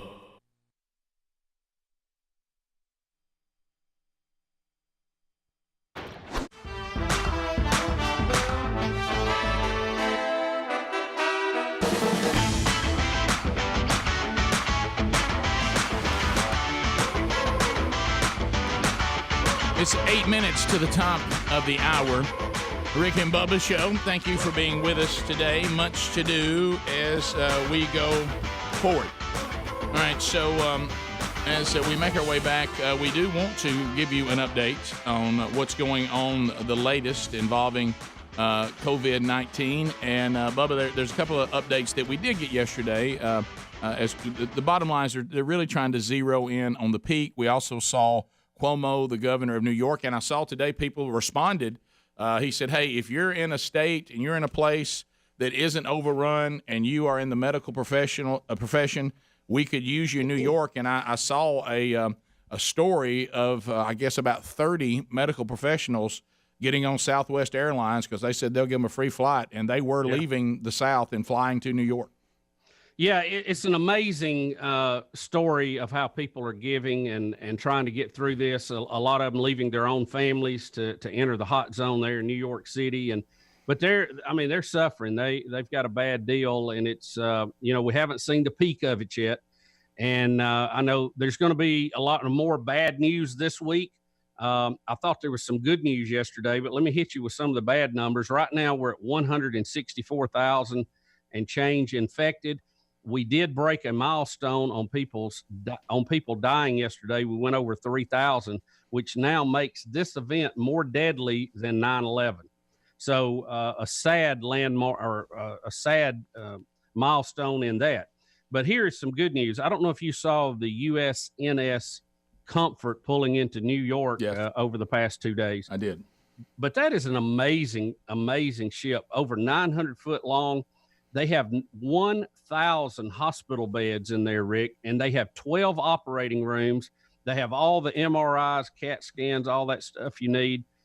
Fully staffed, and they can support the staff with food and sleep and all that kind of stuff. I mean, that's just amazing to have all of that in one package and be able to move it around. It's just incredible. Yeah, I didn't even know we had this. And I was going to ask this, too. From what I gathered, the game plan is for it to take people that are not COVID-19 right, and then leave the hospitals for almost like the hospitals there are going to become COVID-19 only, and everybody else go to the ship. Well, and Cuomo was talking about it over the past few days. You know, they have groups of hospitals that are, you know, co-owned and work together, but they're not intermingling with other groups as well as he wanted them to. Like upstate New York right now, they've got hospitals with empty beds, and they're laying off staff because nobody's in them. Right. But, you know, so they're going to have to spread these patients out a little bit. I think you'll see that too. I know we had talked to some folks at one of the hospitals in Birmingham, and they're empty right now. Now, one of them is filling up. So, you know, they're going to have to get supply and demand and kind of work this out. But again, we haven't dealt with a pandemic. You know, they'll write a book about how to do it better next time. But we're kind of learning as we go on this. But I was amazed at that ship, and we have 2 of them. And I'm not too sure after this that Trump won't order a couple more of them. So that's it's actually a converted oil tanker. It's that big.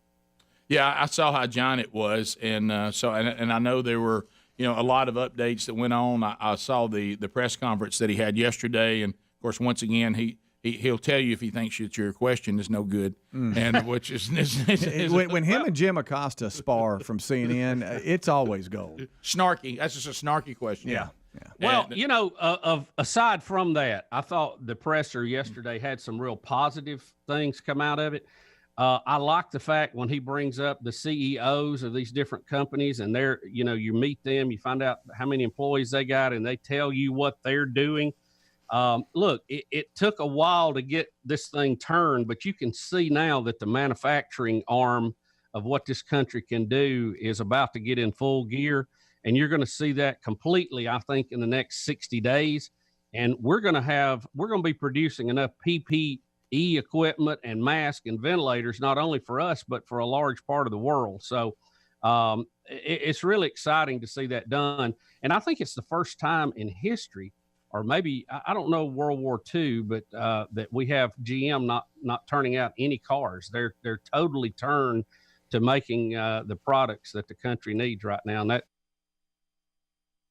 amazing to me. And you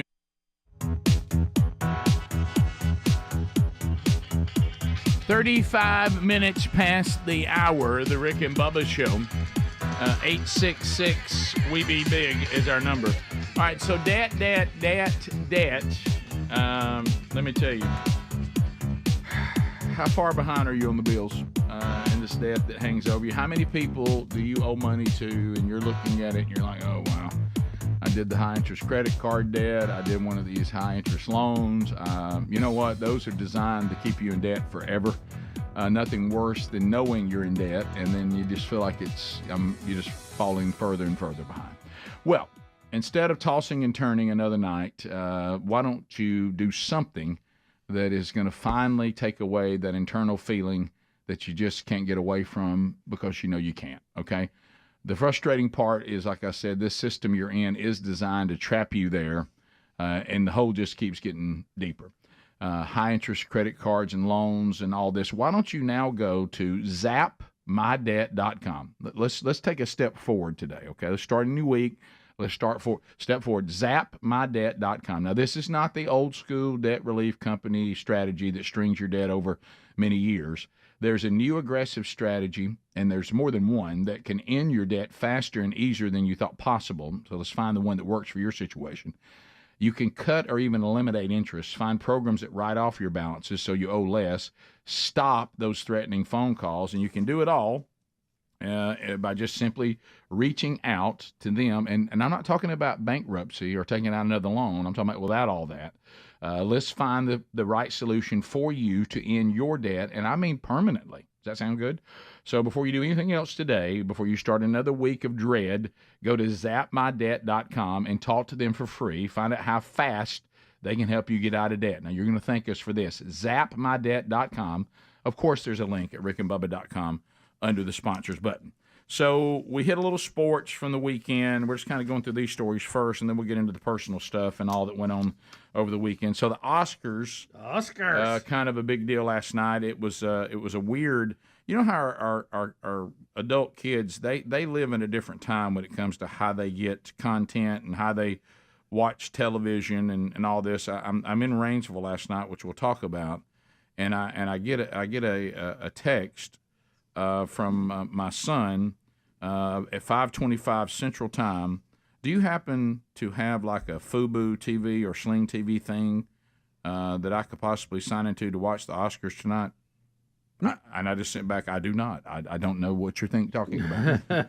Call one of your brothers. They probably do. Yeah. You know what I mean? And right. So it was on ABC. I guess you probably could get it off air if it's in the right spot. I don't know. I didn't know what to tell him. I basically quickly said that your text to your father was a complete waste of your time. So anyway, the Oscars were on last night. Didn't see it. Probably would not have watched it even if I was home. Just because it usually just gets a little weird for me. Yeah, but you can't help it. Well, you know, this year is very strange for the Oscars for me because usually I've never even heard of the movie. Right, yeah. Like last year, remember that weird one that was... it's always something about like the sea creature and some woman or getting the in the English tank with patient or something. You know, no, that was yes, exactly. Rick, do y'all remember the sea Rick? You're creature? about 10 years back. Yeah. That's been a minute. Rick. That was a weird last one. time it was underwater or something. It was there's a sea creature in a tank in my house and I'm having sex with it. Rick, I think that might have been 10 years ago. That was a weird one. Something like that. Shape of Water. Was that it? I think that's Didn't know what I was getting into on that affair one. between the sea monster at least 6 woman. years. So this year, you know, Barbie and Oppenheimer have been fighting it out for all the awards. Barbie end up? Bubba loves Barbie. Well, no, I've never seen it. Betty saw it, but I saw Oppenheimer twice, which is very strange for me. Twice. And so it's just weird that I actually know the title of the top two. How long is I agree. Oppenheimer? Oh, it's like 3 weeks. It's so long. Yeah, I saw that it was available for rent, and I told Terry, it's on Paramount I don't think Plus. we have enough time. You can only watch it on a 3-day weekend. Yeah, I was about to It's say. on Peacock or one of them. Yeah, okay. It was good. It was so good I wanted to see it again to fill in some places. Yeah. Better have it, man. But it literally was like 6:30, and I was like, honey, I don't think we have enough time. Yeah, look, I'll be sleepy about a third through it. So the ceremony was delayed, kind of like the State of the Union. Yeah. As stars were forced to exit their cars and walk. Oh my gosh! After anti-Israel protesters blocked the rally, they started Ramadan, and the Muslims went out and were protesting what's going on in Gaza, and that caused some issues. But anyway, so then one of the big stories was this Al Pacino. Well, there's several, Rick, in this that's kind of interesting. But if we got Al ready, let's look at his. So he is doing the Best Picture, right? Yes, but the big one, Rick. But this is the big finale of the whole night. Yeah, right. Just to have your name listed as being up for this coveted award is That's a big the key, deal. Bubba. Name listed. And you talking about nominated? Yeah, because they run it down, and it's this big moment, and everyone, it's like who's going to be Miss Universe? Everybody's all know excited. Drum Jazzed roll, up. please. Yeah. And this is what you had last night. All right. Only one will take the award for Best Picture. And I have to go to the envelope for that. And I will. Here it comes. And my eyes see Oppenheimer. Yes. Maybe the winner is. So he keeps talking, and the announcer comes on Best Picture, and he's talking over him. But what led up to this is that he didn't. He came down. He said, "I need to do Shakespeare," and he's trying to be funny and just bumbling all over himself. And then he goes into that speech there. Love him. What is he? 85. And then at least go, and the winner is. He didn't even do that. I see Oppenheimer. My eyes see Oppenheimer. I see Oppenheimer. Don't you know somewhere today Frank Caliendo is doing that exact he's ready. speech. He's ready. He's ready. He's practicing the exact word for word. So you get a legend, but you forget the legend is really old. Yeah. And what is it? What is this new thing that we let people that their mind is leaving them do important things? Well, I think we see the leader of the free world is in the shape he's in, so that must be the thing. That must be the thing to do. But look, Al Pacino, we all like him. He's certainly a great actor, and usually anything he's in, I'll give a shot. Yeah. Okay, but you kind of want to put somebody out there that can say, let's first of all talk about all the movies that were nominated. As Bubba just said, that's a pretty big deal. And then say, and now Best Picture award goes to, and you look down and say Oppenheimer. Yeah. And everybody claps, and everybody knows when to get. I see Oppenheimer. Yeah, people know when to get out of their seats and move toward the stage for the acceptance. Yeah. Nobody knew what to do because, the problem is when somebody's a legend. When somebody's a legend, people let them do things they wouldn't let them do if they weren't a legend. Right. And then you don't know what to do with the legend when a legend's doing something like this. And like y'all said, I don't know. I guess you were in bed. I hope you didn't see it. Oh, I wasn't even thinking about tuning in. Good, because if you'd watched him, the part I think that would have got you, Core Temperature Rising, would have been when he kept talking and they started the music to drown him out. And then the announcer almost had to come in and explain what Al Pacino should have explained. Right. All right, I think this is the rest of the clip, by the way. Okay. And may I see Oppenheimer? That's how you announce the winner. Yes. Emma Thomas, Charles Grodin. What happened? What happened? Did he just say what happened? He did. What happened? Has 13 nominations and has won 7 Oscars. Oh, the poor announcer. For actor in a supporting role. Now he's out of whack. Cinematographer. Al Pacino's now messed the announcer What up. happened? What did he mean by that? In their headset. Take over. Greg, you know what this is? The classic joke. Now you messed it up so bad can't nobody do it. Nobody can do it. Yeah, I love that. What happened? What happened? Chain reaction of the worst kind. Now that I was smooth. I was it was reading. very smooth. That's how it ended. Everybody. That's how Say you end it. hello to my love friend. We also had Oppenheimer. a wardrobe malfunction during this with Emma Stone. I don't know if you saw that, and she was very emotional Not about familiar with that. John Cena was naked. Yeah, John Cena had his own He was wardrobe naked. John malfunction. Cena and people. That was They part of tried the to make skit, a though. fun skit. Jimmy Kimmel was host. Yeah, that's one And- reason why I didn't tune in. And I'm getting a lot of headlines from stories saying that it was a disaster, that he bombed. Yeah. Oh, really? Yeah. Rick.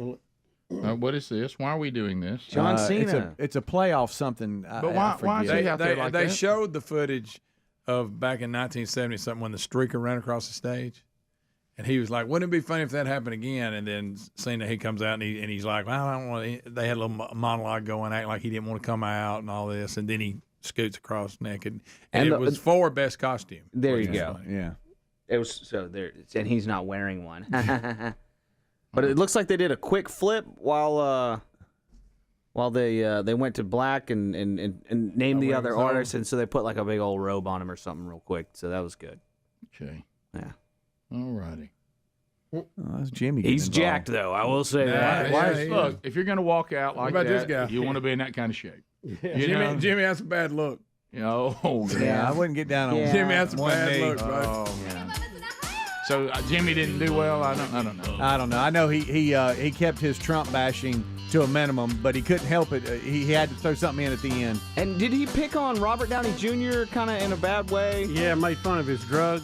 Picked on It was kind of awkward. Katie Britt. He threw one on her. Yeah, sure he did. That was well organized this weekend. Everywhere. He didn't make fun of me, though. We'll be right back. Rick and Bubba.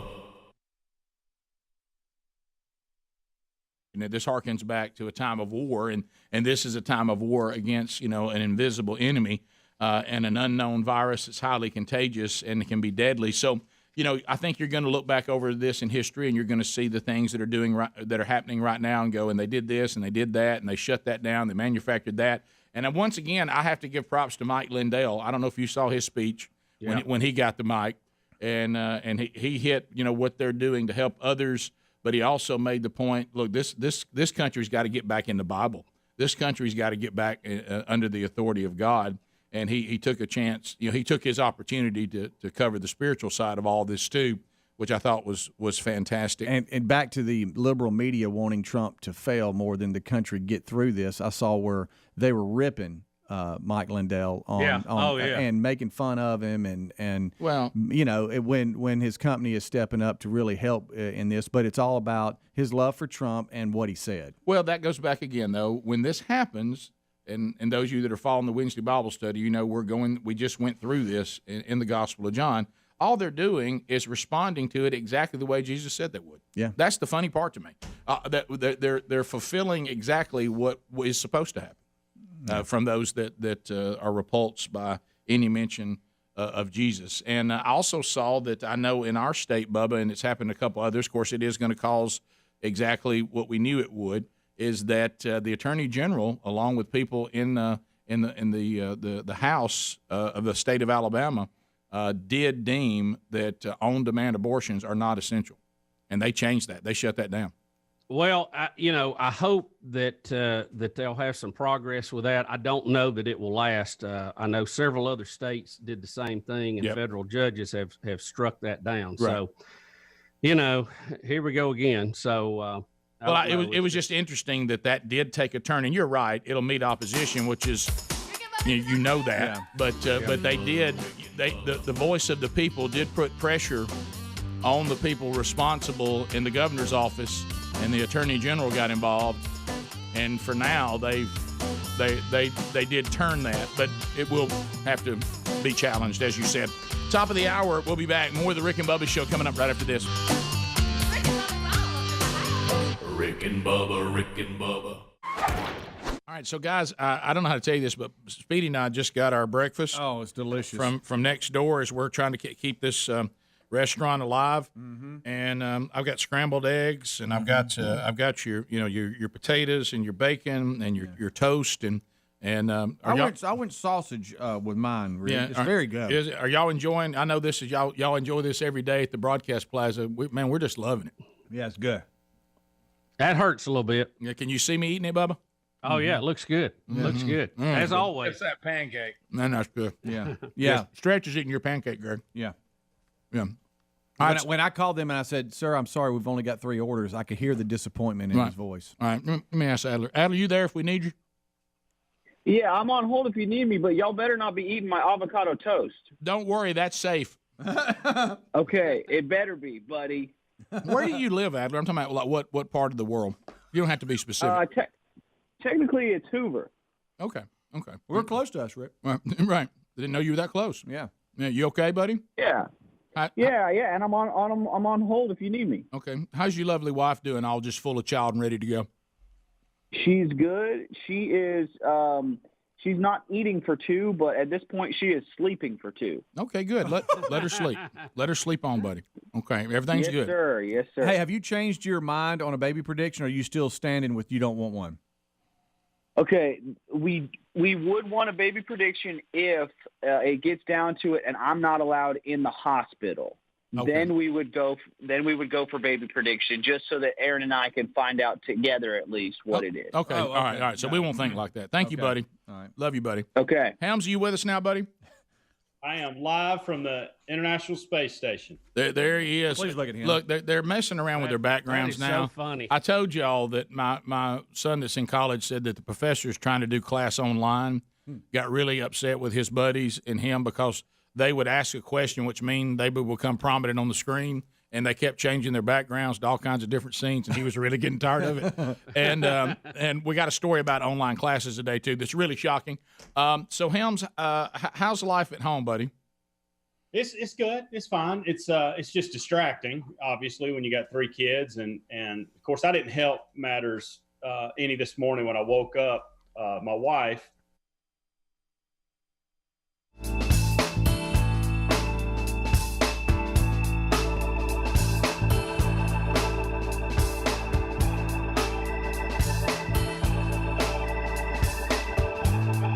Nine minutes to the top of the hour. First phone troll of the week. Yes. Hey, Mama, this is Mr. Red and Blues. Is there anything that we missed that you could inform us on? It's possible that maybe there's something that happened with the Oscars, happened with other events over the weekend. We were all pretty active and moving around. But it really can be any topic right now. And that's the beauty of the phone troll. And doing an early one a lot of times is rare. So an opportunity. Speedy is on the phones now. You can reach us at 866-WE-BE-BIG. At the end of 30 seconds, the buzzer sounds. Your time on the program comes to a close. Then we move to another caller. There is no meaningless shout-outs. There are no shameless plugs. So be aware of that. Because those will get the instant buzzer. But dial us now and you can get in. We will do the weekend recaps coming up next hour, but I will inform you that the next Man Church is coming up on March the 14th. It'll be up in beautiful Fanger, Tennessee. They're at the Old Friendship Baptist Church. They've been with us a while, and it's their next Man Church coming up. Brian Dawson from Team Man Church will be speaking there, and then on April the 6th, West Mobile Baptist Church, Andy Blanks will be there. Making you aware of a couple of things that a lot of people keep asking sometimes too, when Sherry will be going back out. Well, there's a couple opportunities with that coming up, and you can find those at burgessministries.com. But I'll tell you about one where we'll be together, and that's in Opp, Alabama. On April the 20th, Sherry will be speaking to the women at Westview Baptist Church. I'll be speaking to the men. Then we'll kind of come together, let you fill out some questions, and Sherry and I will answer those with the husbands and wives and the men and women in the same room. So that's April 20th. It is a registration situation, and so if you have not signed up for that, you can look for that link at rickandbubba.com under upcoming events or burgessministries.com under upcoming events for April 20th down in the land of 1077 in Opp, Alabama at Westview. All right, so let's start with Josh. Josh is out of the great state of Mississippi, where we just returned. Got 30 seconds, Josh. Welcome to the Rick and Bubba Show. Go ahead. Gentlemen, I have found the secret to never have to remember your wedding anniversary date again. Okay, good. Do share. I had a wedding anniversary yesterday. I completely forgot about it. The timing has to be just perfect. But if your kids will have a grandchild on your anniversary date, you never have to remember it again. Oh, that is a good one. Because once I told my wife happy anniversary, she didn't remember it either. Oh, that so a grandkid will, if it lands on that date, takes the life out of that date and owns it for itself. There you go. Pile them all on good. one day. Well, I'm glad that worked out for you, brother. Lacey out of Locust Fork, Alabama. Lacey, you got 30 seconds on the Rick and Bubba Show. Go ahead. Great, guys. I just want to say good morning. Hello. And I have raised my son on Rick and Bubba, and today is his first 15th birthday, and he hates that y'all are going to be leaving, but he loves listening to y'all every morning. Did you say his first 15th birthday? Has he had more than one? He's 15th. Oh, No, it's his 15th. Okay. It sounded like you said his first 15th birthday, which I guess that is when we turn 15, it is the first one and the only one. Yeah. Well, thank you for that. First and last. And way to be a good mama, raising your kids on Rick and Bubba. We appreciate it. There ought to be a book, a parenting book that says "Raised on Rick and Bubba," and parents talk about the benefits of that. Lines are available if you want to join us. A good but yet short book. Yeah. There wouldn't be a lot to cover, but the stuff in there would be. It might be a flyer. Yeah. Pamphlet. Sam out of Kentucky. Sam, welcome to Rick and Bubba. Go right ahead. Morning, guys. How you doing? Good. Great. Good. I've got members of our church. Of course, they have a home in Delaware now. The husband is 6'6" or 6'7". He can't fit in a 2019 Corvette a friend of ours owns, but his head sticks above the windshield. Funny. And his wife is at least 6'4" or 6'5". Good. They have children? And their two boys are huge. I bet. Yeah, There's no way they all around play that. basketball too. Oh, I bet they do. If you're 6'7" As a family. and your wife is 6'4", 6'5", and you have kids that don't play basketball, you've almost failed. Yeah. I mean, don't you have to look at that like you've let society down, and also whatever the local team is. Did he say they now moved to Delaware? I think so. I couldn't understand. I know that's what the Biden administration usually says. But, Right. Yeah, that's true. Corey, welcome to our Ori out of Calera. Ori, go ahead. You got 30 seconds. Hey, I just wanted to call and say I felt like a movie that got snubbed from the Oscars was probably The Iron Claw. I don't know if you've watched that. Had Zach Efron in it. Amazing performance. I thought you were going to say Tangled Web. I thought you were going to say Tangled Web and get the line of the week. I know we're off to an early start, but that would be the leader. No. Have you seen it, Greg? I haven't, but I'm probably going to once it's not $19.95 to rent. Greg. It is right now. Now you sound like Speedy. Well, like I'm not paying $19.95. No, I've seen it. You know how sometimes it doesn't have to do with wrestling? Yeah, it's about what was their name? Von Erichs. The Von Erichs. I have not seen it, but and I'm sure we all have them and our different hobbies. There's movies that your wife will watch with you, and there's movies that you'll watch with them. And then there's certain topics where either one of us could say that's a no-go for me. Yeah. And the fact Probably this one. it has a wrestling theme, and I can't get Sherry to get on board. So I guess I have to watch it by myself. Yeah. But I'm interested in it too. Boat. Al in Florida. Al, 30 seconds. Go ahead. Yeah, this is going out for Greg. He's wanting Baker to do those commercials. I think it'd be cool for him to be a pirate in that pirate ship down there. Yeah, you know what? No. That is funny.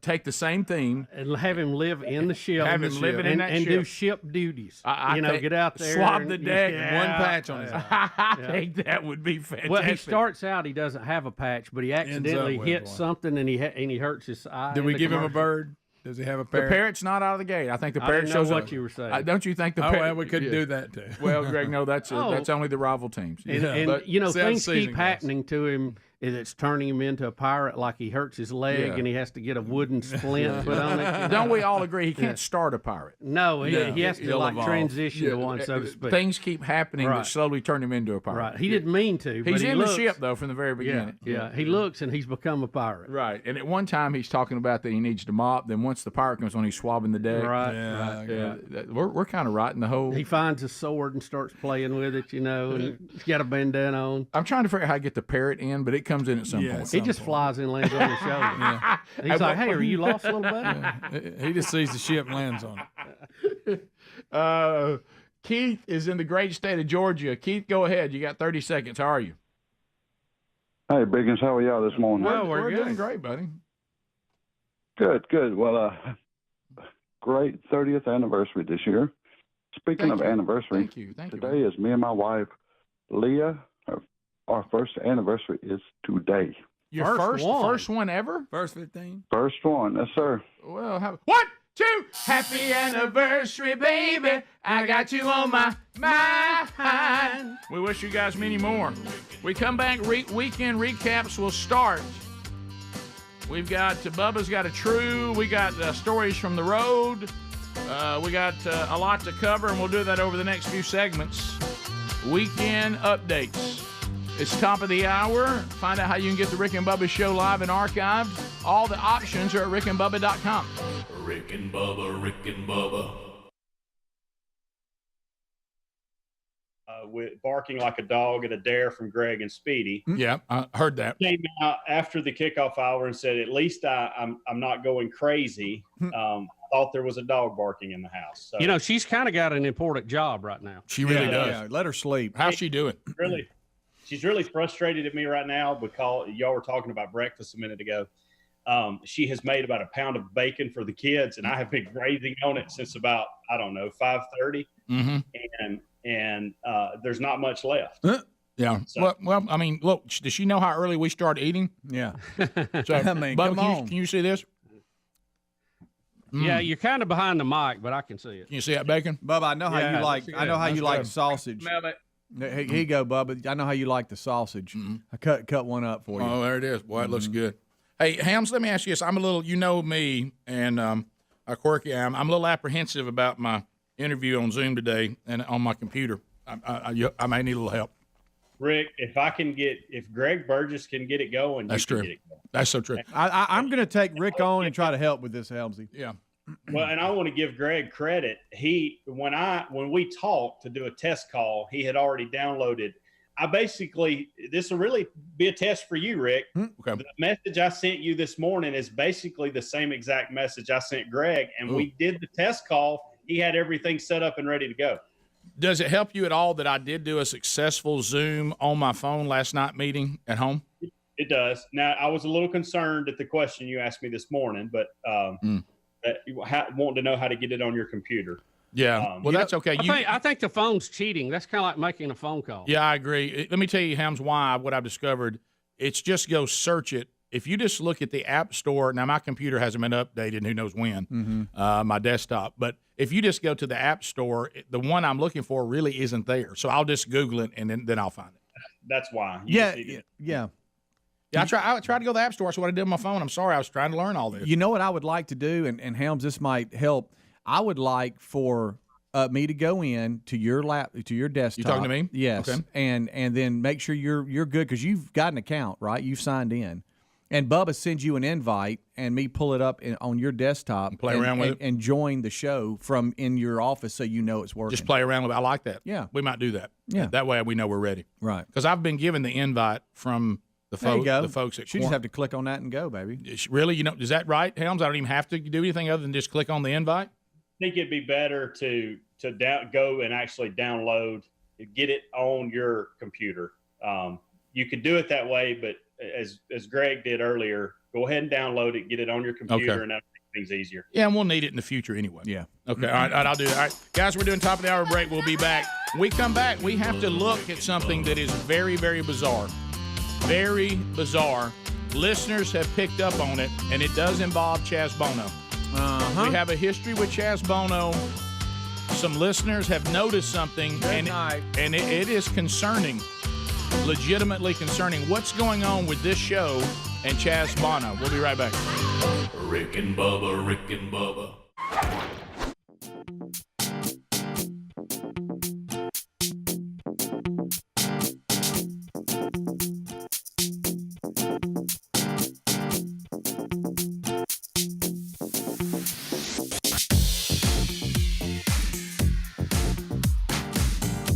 Come on with it.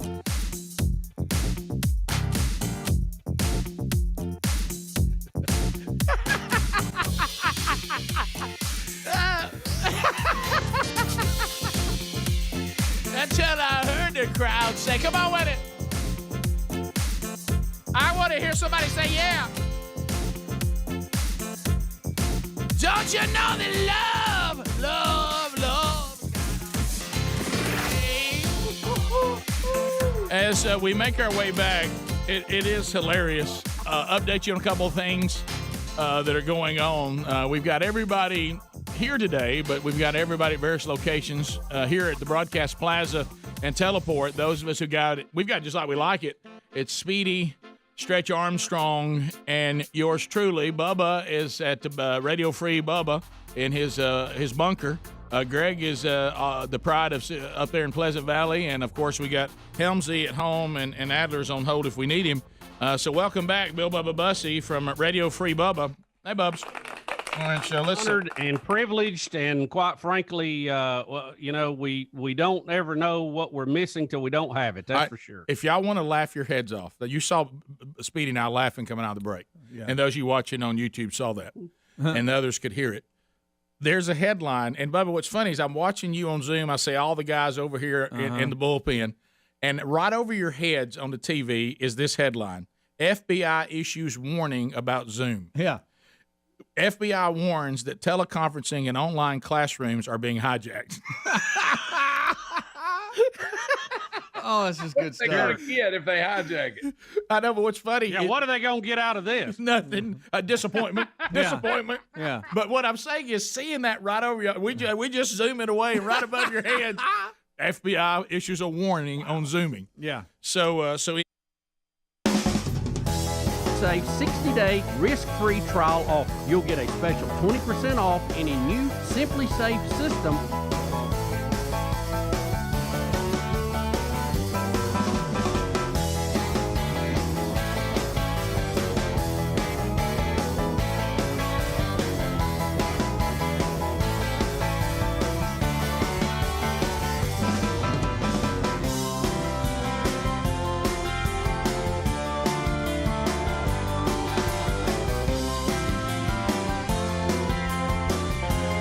Yeah, baby.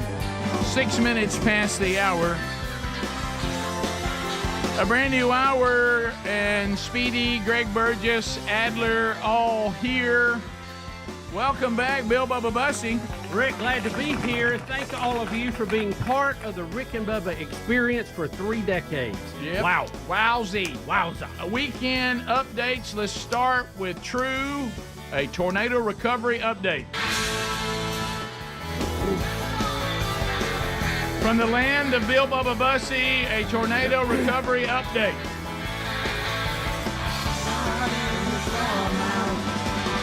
A ride in the storm out.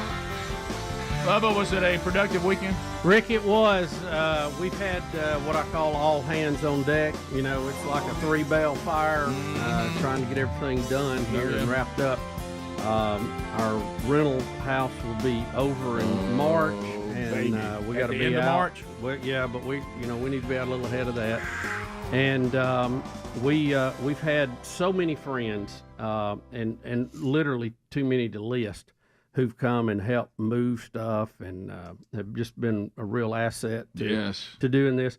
I can't tell you how much. I didn't realize how much that helped people's psyche who are struggling through, rebuilding a home and trying to get moved in. And it's, I mean, you just forget how many little things have to be done. So many. But everybody's doing a great job. I want to thank Stuart Brockwell from Surge Technologies, who's been a friend of mine for a long time. I knew Stuart when he was only 4 foot tall. Of course, if you know him, he's like 6'6" now. That's funny. Big day for tall people on the show. Yeah. Big day for the tall. He came down and helped us with our internet wiring and all that stuff. So we're progressing, Rick. We're getting there. We got furniture in there. I don't feel like it's complete till you have your bed, and that should come sometime this week. Oh, really? Yeah. When do you think y'all will actually lay down and go to sleep in that house? Thursday night. This Thursday? Maybe. Here we go. Maybe. What about Just that punch? spend the night down there, right? What about that punch list? Oh well, it's it's long and distinguished, but Sure. That's the normal process. We'll get through it. I was working with our main contractor, Joseph Russell, Friday, I guess it was, and he was helping me in my workshop, put together some things. Mm-hmm. And did you invite him into your shop so you could cut his mop? Let me cut your mop. Yep. But it's coming along. I appreciate everybody's hard work. We're at the finish line, and it's been a long process. I mean, really, if our goal was to try to get it rebuilt before the anniversary of the tornado, which is March 26th. So we're pretty much on. That's crazy. For that. Now the yard is going to be another thing. That's going to be a little bit later. Didn't want to get into that. I was going to let you bring that up. Well, it's just you got to have your priorities, and right. we got to get this done. When will you have a yard? Well, Rick, we're not focused on that right at this moment. Yeah. So but I mean, we got one. It's just it looks like the infill at Talladega. Right. So you'll be back in the house just in time for another tornado season. Yeah, exactly. right on time. Yeah. Well, we got a storm shelter this time, and hopefully we're built. How about the owls to that survived that you had on the side? I threw it away this weekend. Oh, but it survived. It didn't make it. I don't like it. It's almost like it was there, and I had to get rid of it. No, it's been. The tornado didn't get it, but the destruction of the house and the rebuild got it. What did the owl just give you bad memories? You didn't want it around? I don't know. It was kind of spooky the way the head kept falling off of it. Oh, boy. And I kept putting it back on, and then you have a tornado that destroys the house, but the owl is still sitting there on the pole. You could have a hang on it. I'm like, that's too weird. I ain't playing that game. I ain't playing that game, James. No. That is out. Yeah, that's so. I'm going to ask a delicate social question. Okay. The people who have been helping that are friends. Yes. Are they already people that usually get invited to the lake? I would say most of them, yes, and most of them are neighbors there. Okay. Yeah. Okay. Because you do know where I was headed. If you have people that are not neighbors there and they haven't been invited to the lake, they will be expecting it now. Yeah, well, that's if we have a roof on the place, that's fine. Sure, I don't mind that at all. If you pretty much got the same bunch you normally have dealt with, you're okay. You forget too. I mean, when dishes are stored and all that, I mean, you have to wash them all before you put them up. Oh, of course, yeah. There's just a lot of that. Wow, wow, a lot of stuff. You know, you don't want the awkward. Are y'all enjoying the lake house? Oh yeah, it's great. We're back, 100%. Yeah, I remember that day we were down there helping y'all move stuff. Right. Oh yeah. I was hoping y'all would finally get Sure. you like you don't want that to be people that are already Right. You know, this is them almost saying thanks that we've been invited down here, or we're your neighbors. And we may invite them over for a weekend and say, hey, how about cutting a square of sod out of your yard? Bring it over. Yeah, Well, the yards. I've been worried about your TV brackets that have been lost. Did we find those? No, we had to go get some. You know, What? had to You get the can't job even done. have a bracket. Somebody scrapped them. Now we had three TVs that were stored. By the way, and the Surf Pro people have done great. They've worked real hard this weekend. They subbed that out to another company, and they test them and tell if they're okay. Well, one of them was not working. We got it back. It was broke. But you kind of halfway expect that. I mean, when you think of everything it's been through. Well, yeah, you and I were talking about that, and somehow I don't stop me if I'm disparaging. I'm not trying to disparage anybody, but they were claiming that these TVs were okay, and you were like, they've had water on them. Well, I mean, what are y'all talking about? The TVs are okay. Well, this other one had a broke screen on it, but with everything going on, and TVs nowadays are not all that expensive. So. Now they're still, and they're not near as heavy as they used to be. No, they are not. But if you're not used to doing it, and you have to hold one over your head, step up on a mantle, and then climb a ladder with it, it'll make you sore on Monday. Why don't you go get the tall guy? Well, he was helping, but it's you get over these tall guys. You get over these mantles, Tell him to lean it on his shoulder. Took 4 of us, to navigate all that. So your back deck that we saw the video of the tornado coming through, and all of a sudden within seconds it was all gone. Yeah. Did you kind of go back to that original, or did y'all change things up, or does it looks pretty much like it did. We've that was a crazy video. We beefed up our our protection on that side, of course, make it a little more robust. I think would be the proper term. Sure. Yeah. So we'll see. You can't defeat Mother Nature. Okay. No. Mother Nature is going to win that battle. No. But what I hope to do is at least give her a better fight than we did last time. That's all I can ask for. So. I sort of hope that weather doesn't see as a challenge. Yeah, we've had the tornado now. That's plenty. That's right. We're good. Got it. So, Roger that. Can we bring up? Have you tested the? No, it's not. We haven't done that. Okay, yet. It's still on the if maybe list. Was that an ad or was it already there? No, it was a change. Oh, yeah, okay. yeah. We put the shaft in for an elevator. Right. Yeah. So well, old knees. Oh, I know. Yeah. Well, no, that's where you're thinking ahead. Yeah, you kind of figure, well, can't roll up and down them steps. Yeah. That was that was one of the things when we canceled the project we were doing, and I said I understand why we did that. But this house we have here that we're apparently going to stay in longer, a lot of steps, a lot of stairs. Yeah, tremendous amount of stairs in this house. If you get to where you can't get up and down stairs, this house is not going to work for you. No. Well, we're going to be on one floor. Realtors have told us, and I would tend to agree with that just from my own personal experience, because when we were looking for a place, we saw a couple of houses that had elevators in them. Mm-hmm. And that, when we were growing up, Rick, that was so foreign, but it's not as foreign now as it used to be, and it's a real asset. It is. People want those, and it does help run the value up on homes, especially if you have someone that has knee or movement problems. Yeah. And it looks better than that chair that goes up the rail. Yeah, so much better. That white chair. So much better. Yeah, real slow. Hey, making progress. Getting close. Making progress. Rick, I can see the light at the end of the tunnel. If it's not a train, it's going to be good. Yeah. When it's over, will you just run and jump in the lake, just like for celebrating? A naked cannonball? Yeah. I don't know about a naked. Take that, John Cena. Yeah. Here's your profile. We'll be right back. There you go. Rick and Bubba, Rick and Bubba. Right.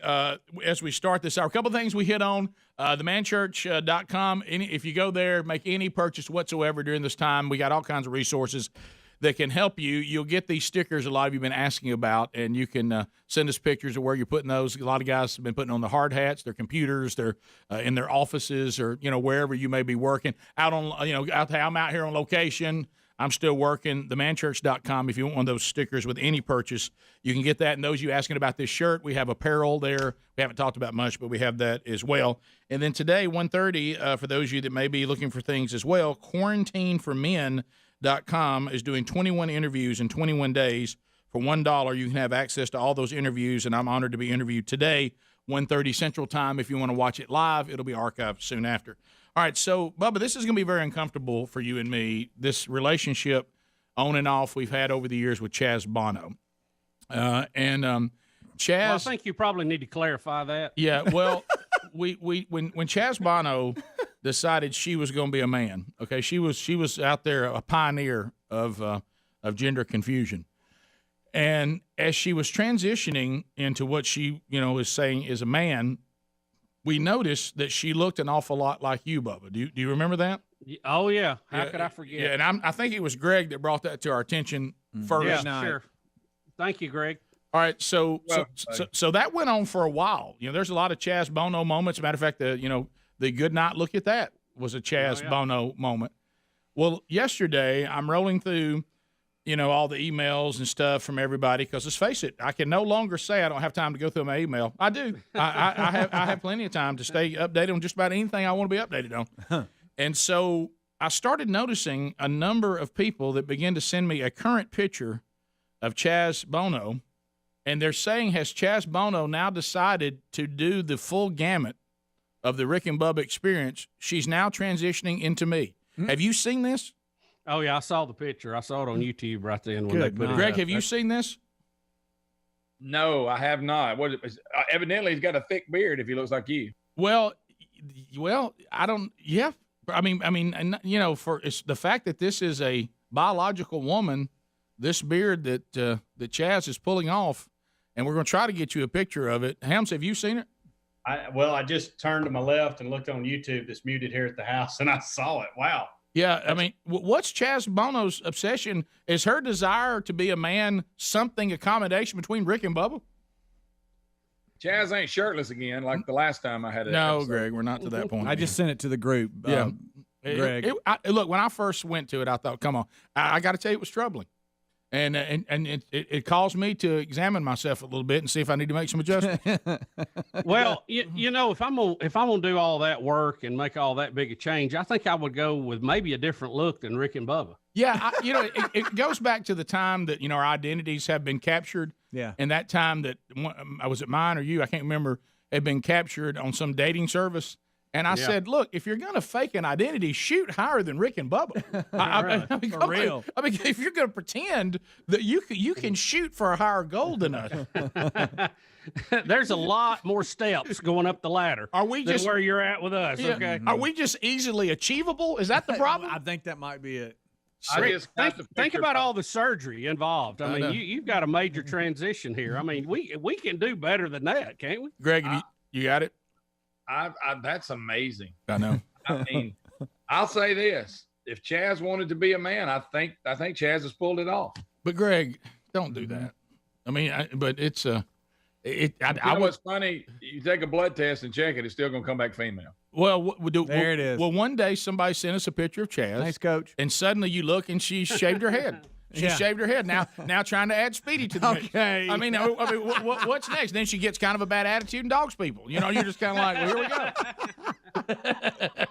we go. And before you know it, she's bought just about 8 or 9 of these little zip-up pullover things with various logos. And there's Helmsy. And she's got Helmsy. May slim down and get a real close haircut. Right. Suddenly she has, maybe some back issues and walks hunched over. Now she's Adler. Adler, you there if we need you? Yeah, I'm on hold if you guys need me. Okay, buddy. Thanks, man. Right. So anyway, I just thought that was kind of a bizarro thing. And Greg was noticing, we're all in social distancing, quarantine, whatever. And Greg has noticed, at our house with the fact that I have a beard, and Sherry will say from time to time, I'm not married to anybody in Duck Dynasty. Okay.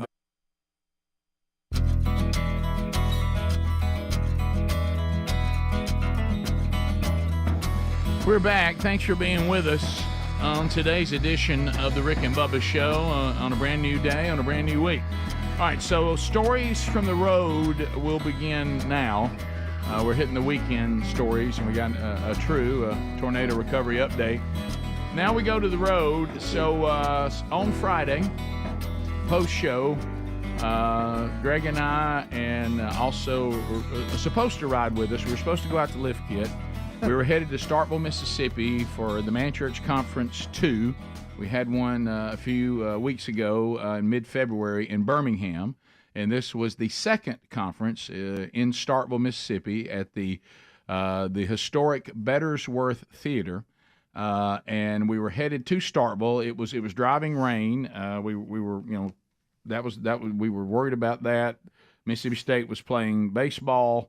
And basketball and limited parking and college campuses, and I will say that all of that really turned out to go quite smoothly. The Lord was very, very good. About the time that the men were starting to park and needing to get in the theater, the rain actually stopped. Yeah, and we never dealt with it again. Saturday was actually quite a beautiful day, yeah, and so we do want to thank First Baptist Church, Starkville, Mississippi, guys. I'm just telling you, those men said we will volunteer, and the crew told me they loaded gear in the driving rain and really, really helped the team big time. They also served us an incredible dinner. That meal at the church to get the host staff. So the original plan was that we would leave and we would go to the venue to help anything that needed to be done, get a feel of the place, check everything. We also want to thank Ben and Laura Bourne, big fans of the show. They donated. They have a home there because I guess they go to all the Mississippi State sporting events, and maybe they've had kids in college there. They rent it out. It was an Airbnb, which is a little uncomfortable for me, as you know. But they gave the Airbnb to the Man Church team to use how we wanted, which meant we didn't have to have as many hotel rooms. Yeah. And for some reason, maybe as a joke, I was assigned the Airbnb option versus the hotel. It was awesome, too. Yeah, and so Greg was there, I was there, Brody was there, Andrew Varvutis was there, and Bones. We were all in the Airbnb. Yeah. It was nice. It was very nice, and thank them for that donation. It helped us big time. So, but anyway, so we immediately, as I knew was going to happen, my adult son, who has his own company, who we had hired. Would have liked to seen a better deal, but we hired him to come and document and use his media company to shoot footage, and we'll use those promoting future conferences and all this kind of stuff. And so he was supposed to ride with us. Well, he knows me well enough that he knew, because he had to work, he had a job that day, and it was dragging a shoot he was doing. He said, "Dad, just leave without me." To which I said, son, I mean, I'm not on a tight time. We could delay maybe an hour if that'll give you the time you need so you don't have to drive your own car over there, where parking could be a nightmare, et cetera. He said, no, Dad. He goes, let me tell you the situation I'm not going to be in. Is you waiting on me, and I keep having to give you updates that I can't quite leave yet. Yeah. He goes, I know how that's going to end, and I can't be in that situation. I said, man. That's smart. We're leaving you. So we left. Well, Greg, we get into the truck, and Andrew Varvutis. I want to show you Andrew. If you've never met Andrew, he looks like an MMA fighter. He is a very large individual. There he is. I mean, he's got the beard. I mean that's a Viking. That's Ivan Koloff. It is what that is. Okay, the Russian bear. So he gets into the truck, and we notice his head is scuffed and his elbow looks scuffed up. What? And he says, let me give you the lineup of the speakers first so you'll understand the discomfort this calls for us. Are you telling this? Yeah. We have Andy Blanks and Scott Dawson on Friday night, and then I came out for like a little interview and kept MC and kind of set up the weekend for the guys. And then on Saturday morning, you have Granger Smith, James Spann, underline that, and then me. Okay. Chuck Hooten and some very, very talented men doing the praise and worship. Sound was phenomenal. Theater was great. Crowd was fantastic from all over, 12 different states. And Big Granger. Andrew says, before we go any further, I want to explain why I'm scuffed up. This was like when y'all were leaving. We're in the truck. We're not even blocked from the building. Yeah, we ain't even hardly got on the road. We're not even. And I said, we ain't past Edgar's. I said, okay, are you ready for this? I had to teach a lesson to one of James Spann's sons. And I said, what? What did you just say? Yeah, one of his sons and I, we're friends and we work out together. I said, I remember him being at he was a 3 o'clocker. Yeah. And 3 o'clock. He said, well, he got to mouthing a little bit about saying that he could handle me, and I told him to leave it alone. And he just kept on.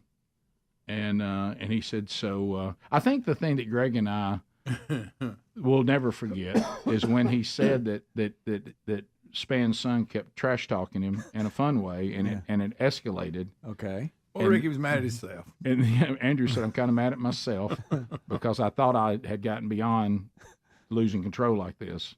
He said, and just when I told him, I think the quote was, I saw fear in his eyes, so I said, I'm going to leave him alone. Yeah. And I went to turn to walk to go to my truck, and then Spann's son said to the very large Andrew Varvutis, I guess you're just going to be scared then.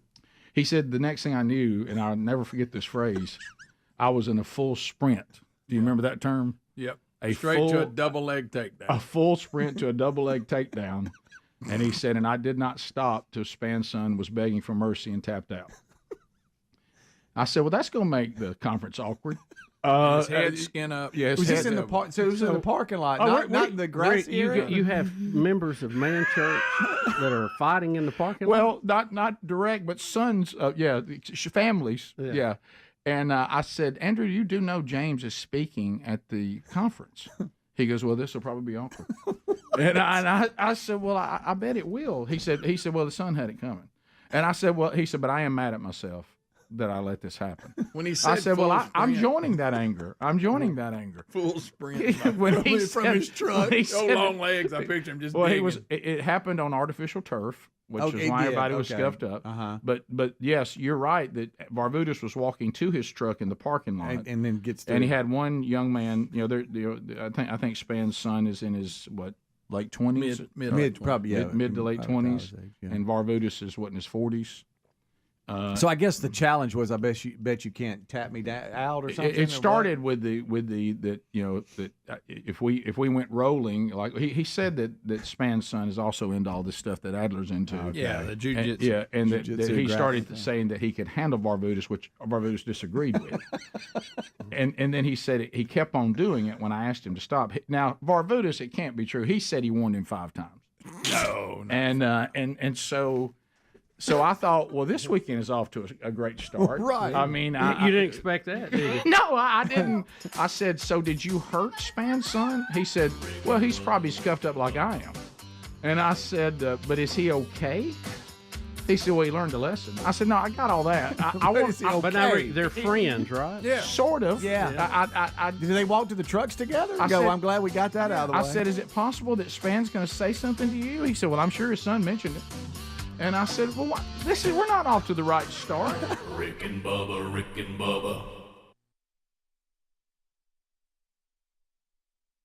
Thing they want, and she'll call when the beard needs to be neatened up and trimmed. And Greg has already discovered that I'm going into the quarantine look. and I told Greg, I said, I'm at the point right now, I got 48 hours. and 48 hours, Sherry will make a comment about, hey, what are we doing here? And but I think I'm going to try. I'm going to tell you, I'll make this commitment. I will not trim or shave this beard unless Sherry puts tremendous pressure. If she goes on not noticing it, I'm going to let this thing this time go as long as I possibly can. Well, Rick, I'm just concerned about the virus. I mean, they say that facial hair just grabs these coronaviruses, so you're playing with danger there. Yeah, well, I got to tell you, if it gets down to if I'd had shaved my beard, I would have made it. There's just so many other ways I think I'm going to get in trouble before that. It was the beard that got me. I mean, Oh, yeah. It's worth the chance, Rick. Keep that beard. It's worth it. No, look, I made the mistake of, it's gone on too long now. It's now become, this is what I look like. Mm-hmm. And it's almost like the years pre-beard are completely forgotten. And the last time I did shave it all off, the minute I rounded the corner, the kids were terrified. Yeah. I mean, they started almost like crying. Mm-hmm. And then Sherry said, can you put it back on? And I said, well, no, I can't. You want me to get a fake beard now? Yeah. And she goes, "You look like a chicken that's just been plucked." And you know that old chicken skin. You're all over that because I did that one time with my goatee. Well, I've done it like twice, and every time you want it back so quickly, but you can't. It's got to grow back. Yeah. Well, the reason why, and Bubba, we talked about this is a covering, and when you expose that skin that has not been exposed to light or sun or anything in years, it looks really weird. It feels even weird. It does. And plus, it's shocking to everybody that hasn't seen you that way in so long. Yeah. But you remember, I'm trying to think, all right, so I started having a beard in 2009. So let's see, so this is 11 years. So I still have more life of no beard than with beard, but it seems like I've always had a beard now at this point, doesn't it? It does. I can't remember you prior to having. But keep in mind, I was no beard a lot. You weren't even a mustache guy. You were slick face most of our life. But I'm like to say, I can't remember it. Yeah. And how about this? You shave when Chaz shaves. I like it. Yeah, there you go. That's it. You mirror Chaz for a change. Well, that's hard to say. By the way. Why is Chaz trying to become us? Shoot higher. All right, we come back. Hey, can I ask you a question? You may lose me. We're under a bad storm here. Are you? Yeah, it's coming down here too. Hopefully, it'll be all right. It is going nuts right now. All right, we'll come back. Phone calls next. 866 We Be Big lines are available. You can chat with the Good Time Gang. Rick and Bubba, Rick and Bubba. Rick and Bubba, Rick and Bubba. Pass the gravy, please. Rick and Bubba, Rick and Bubba. Ooh, it brings me to my knees. Rick and Bubba, Rick and Bubba. I can't start another. All right, we're back. It's 9 minutes to the top of the hour. Rick and Bubba, your voice of calm and steady and the chaos that is the quarantine. All right, so as we make our way back, we know how quarantine works, and we know that we need to follow social distancing rules as best we can, because if we can just get to the other side of this, and Bubba, you mentioned it already, and it is a fact that the social distancing that has been done state by state and across this country have made a difference. If you saw the press conference, Dr. Fauci and Dr. Burke were talking about that, and they had the projections of what would have happened if we had not been doing this. And I think their numbers are getting better every time they get up there, but it has dramatically, by tenfold cut down the number of people who would have succumbed to this disease. So it is working. It's still a lot. It could be a lot worse, but this is a part of it. And you have some people that just can't deal with being in quarantine. And this is a story out of the UK of a guy who actually dressed up like a bush so he could escape. So he pretended to be a plant so he could leave his house and go walking around? Or is that what you're telling me? Yeah, well, they're saying with all this extra time on their hand, people are getting pretty creative. And they say that with the UK, under strict lockdown rules, people are only allowed to leave their homes under very strict guidelines. Apparently, one clever and crafty individual wasn't going to let that stop them from going outside. And it shows him here as it looks just like a bush, but it's out on the street, which is kind of funny. So I'm looking. There's a picture of it. Yeah, I see it. I'm Speedy's pulled it up on my phone now, and I'm looking at it. This Nimrod. I mean, guys, does he not understand? It's one thing to say, "Hey, I don't understand why people keep trying to get me to stay inside my house." 35 minutes past the hour, the Rick and Bubba Show. 866 We Be Big is the number. MyPillow.com/Bubba. Let me tell you something. They've been with us for a while. Right now, over 200 items. Here is MyPillow in a nutshell. Incredible products, reasonable price. We use some of that now, can't we? And you're not supporting, a lot of these worldviews that you're like, I wish I had another choice to get fill in the blank. Well, you do. MyPillow's really expanded their brand. Same commitments. Their 30th anniversary now, along with us. So go to MyPillow.com/Bubba. Over 200 different products available. Some of them just to give you kind of an idea. So if you go to Giza Dream bed sheets with queens $59.98, the kings are $69.98. Also, we love these My Slippers. They've got them in the moccasin style or the slip-on, $59.98. 6-piece my towel sets are $29.98. Just incredible deals right now. So go right now. You get free shipping by using our URL too, mypillow.com/Bubba. So free shipping there. Also the link at rickandbubba.com under the sponsors button. So we start off on our trip to Starkville. Team Man Church, a lot of them are already on the ground. Bones went with the early day bunch that went down in an RV. They went down Thursday. There were still some things that need to be loaded in on Friday. We thank the men of First Baptist Starkville that helped us, and we thank them and the women of First Baptist Starkville for feeding the crew. So we start off with this Andrew Varvutis discomfort. At this point, Speedy, if you were in the truck, would you have asked to ride by yourself? I would have been very uncomfortable because you know what's coming. Yeah. And I thought this was kind of a PR move on Andrew's part. Okay. So when we get to Saturday, that's when Span will actually speak. So he was coming in Saturday morning. And I look over and I see Greg and Andrew. They're reading a children's book to Les Bradford, who's part of Iron Hill Press on Team Man Church, his daughter. Yeah. Now, see, this is what he wanted Span to see, I guess, when he walked in. Right. Like they're reading a child's book to this sweet little girl, Gracie, the daughter of Les. Yeah, Was this to make him look less violent to James? You know, when he comes in, because this guy doesn't look like he'll take your son and put him in a submission hold, does he? Not there, no. Yeah, is that was that part of the PR? Yes, I think so. Just the softer, more gentle side. Yeah. So, getting emails from eyewitnesses of the wrestling match. Okay. Yeah. All right. Okay. Quite entertaining, they said. I understand it ended rather quickly.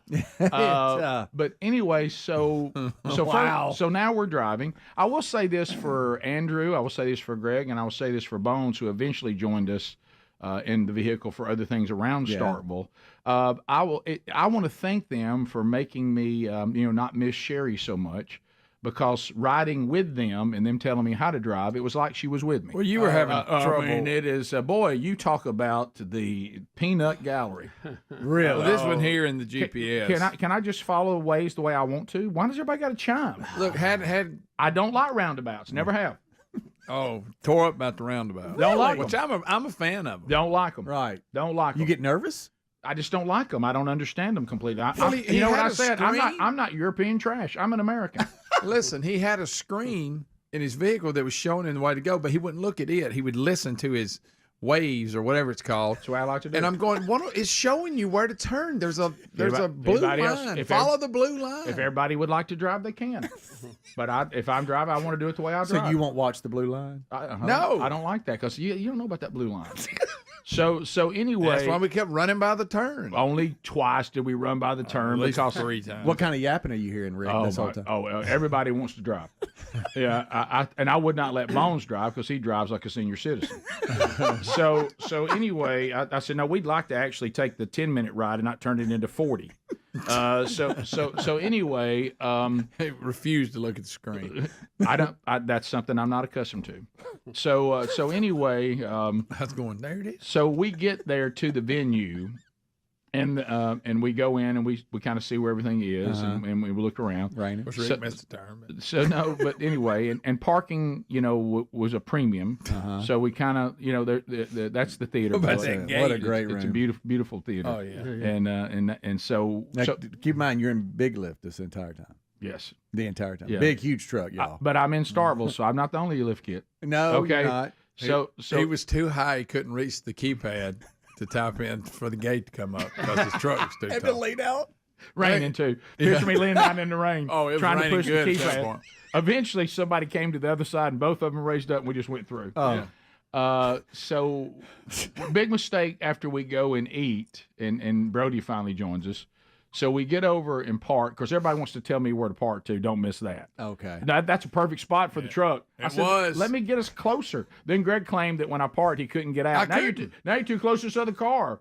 And how'd you get out, Greg? I went through the other side. He did. He crawled over the console. By the way, could have gotten out. Let me. Yeah, if you want me to bang was up I in the people's cars. lines? Was I in the lines? I didn't say it was your fault. It's just these particular spots were not ready for anything like that. I was in the line. You know what it was like? I know how Moses feels. I felt like I was dragging the children of Israel across the desert, and I was almost to the point where I went to God and said, "Just kill me." Yeah. Okay, just like Moses did. Well, the original kill me mode. That was the original kill me mode. Well, a little bit of a mistake because everybody's excited. Okay, and when you deal with a theater on a campus like this, it's inside Lee Hall, which is a old classic building. It is, yeah. And the theater's inside there. So if you parked at the various, and they, by the way, they thanked me for working everybody into a frenzy about the parking. People were arriving like at 3 p.m. Well, we had to get parking. Rick told us. So anyway, doors didn't open until 6. Well, so we get there about 5 after we ate, 4:30. Yeah. So we're now going into the venue, and so the minute I get out in the parking lot, there's men from Texas, there's men from Illinois, there's men from Missouri, and so we're all in a frenzy, and we're having a good time, and we're all fired up. Anybody ready for the conference? Well, now I'm going into the backstage area. Well, they all follow me. So all of a sudden, we it look. wasn't obvious how to get in the building. Right. So everybody looks at me and go, Rick, why are you bringing everybody? I said, I didn't know they were all going to follow me. So then Varvutis, I think, had to deal with that. Of course, they didn't want him to put him in a hold. So he actually escorted everybody back around to the front. Yeah, I didn't notice. Why is a Viking escorting us around? Yeah, I look back at the Viking. I look back and everybody was following me. I didn't know everybody was behind me. They figured you knew the way to get in. Felt bad for the guys from Texas. They come all the way back around the building. They were like, we're going where Rick was going. Yeah, I'm sorry, guys. I probably should have taken you to the door. Sorry. I don't follow the blue line. I miss turns. I'm sorry. Yeah, I'm staring at my phone. So we get in. Everybody comes in. Friday night was incredible, and of course another thing that I thought was unnecessary. Okay, and I'm not saying that Les and Andy can be a bit dramatic at times, but they kept telling me that if we have seats that belong to the crew. Which means, because I like to get out there and be part of the worship. Yeah. You can't hear backstage, okay? Right, yeah. Like when the other sessions are going on, can't hear. when the music's going on, I want to go sit in seats. And so we always keep about, 15 seats that for anybody who wants to go out, like even when Granger showed up, he's like, I like to get out there and hear the worship. So we have seats for that. So they told me, so the stage is like this, okay? And there is a walk down the stage, down a ramp into the seats. Okay, and you do have to come out on stage and walk around, and if you go back, you come out just around the corner. Okay, yeah, and so they kept telling me in order to get to my seats, I had to go outside, go around the building, and they give me this long talk about a lot of doors, like doors, and it might be locked, and somebody needs to let you in. I said, stop listening, and I said, can I not just walk off the stage and go sit down? Well, I mean, I guess you could. Well, that's what I'm gonna do. Why am I walking around the building? And so, because you don't need to. You'll come around the corner, and then walk down the ramp into the crowd. Right. So what? I mean, I never. Did you ever understand why they wanted us to go around the building? Well, Rick, you're like the Beatles and start when everybody thought they would rush. No. I think I'm like you. I was the same thing. I think they thought we'd be a distraction to whatever was going on the stage. Yeah, you didn't want. But it was like not really. Rick. It was like the last time when the TVs were upside down and they're working on software, and we're like, why don't you just turn them back up the other way? It seems simple. I thought that was a little overkill. And I never did that the entire weekend. Refused to go outside. Poor old Granger Smith. He shows up and they start that speech with him, and he looks at me and I said, we ain't doing that. Rick waved him off. But you should have seen the reassuring look in his eyes. I said, we're just going to walk down the stage and sit down, and then when your time for your session, I'll tell you when. Y'all follow me. We'll walk back up the ramp. Now, I didn't count on the guy in a wheelchair. I will say that. Yeah, he was tough to get around. He was tough to get That's around. probably why they had you do that. He was a bit of an obstacle. It does seem like it would, but I don't think that's why they have the ramp. Let me say this to you. Because he was clearly out of his area. No, he was over there on the side watching where we were coming down. He was out of his area. He was. Greg, you guys don't say it that way. Well, but anyway, I'm just saying, it wasn't like that you were you're thinking going out through loud a again, restricted area, is my point. Total transparency. The first time I left my seats to go down the outside aisle to get up the ramp and walk around the corner of the stage, didn't know he was there. And so, a little dark. A lot of lights. Yeah, once you committed. And of course, always. He was a good sport about it. Just a click too much fog. Okay. So anyway, so foggy. So I walk. So Speedy, this is what I learned this from you. My first time, I realized I've got to get around him. I can get around him, but I will have to put my hands on his shoulders so he doesn't freak out and think something's got him. So I stop with him and I give him a little bit of a rub, pat on the back, pray with him for a minute, move on. Then I start realizing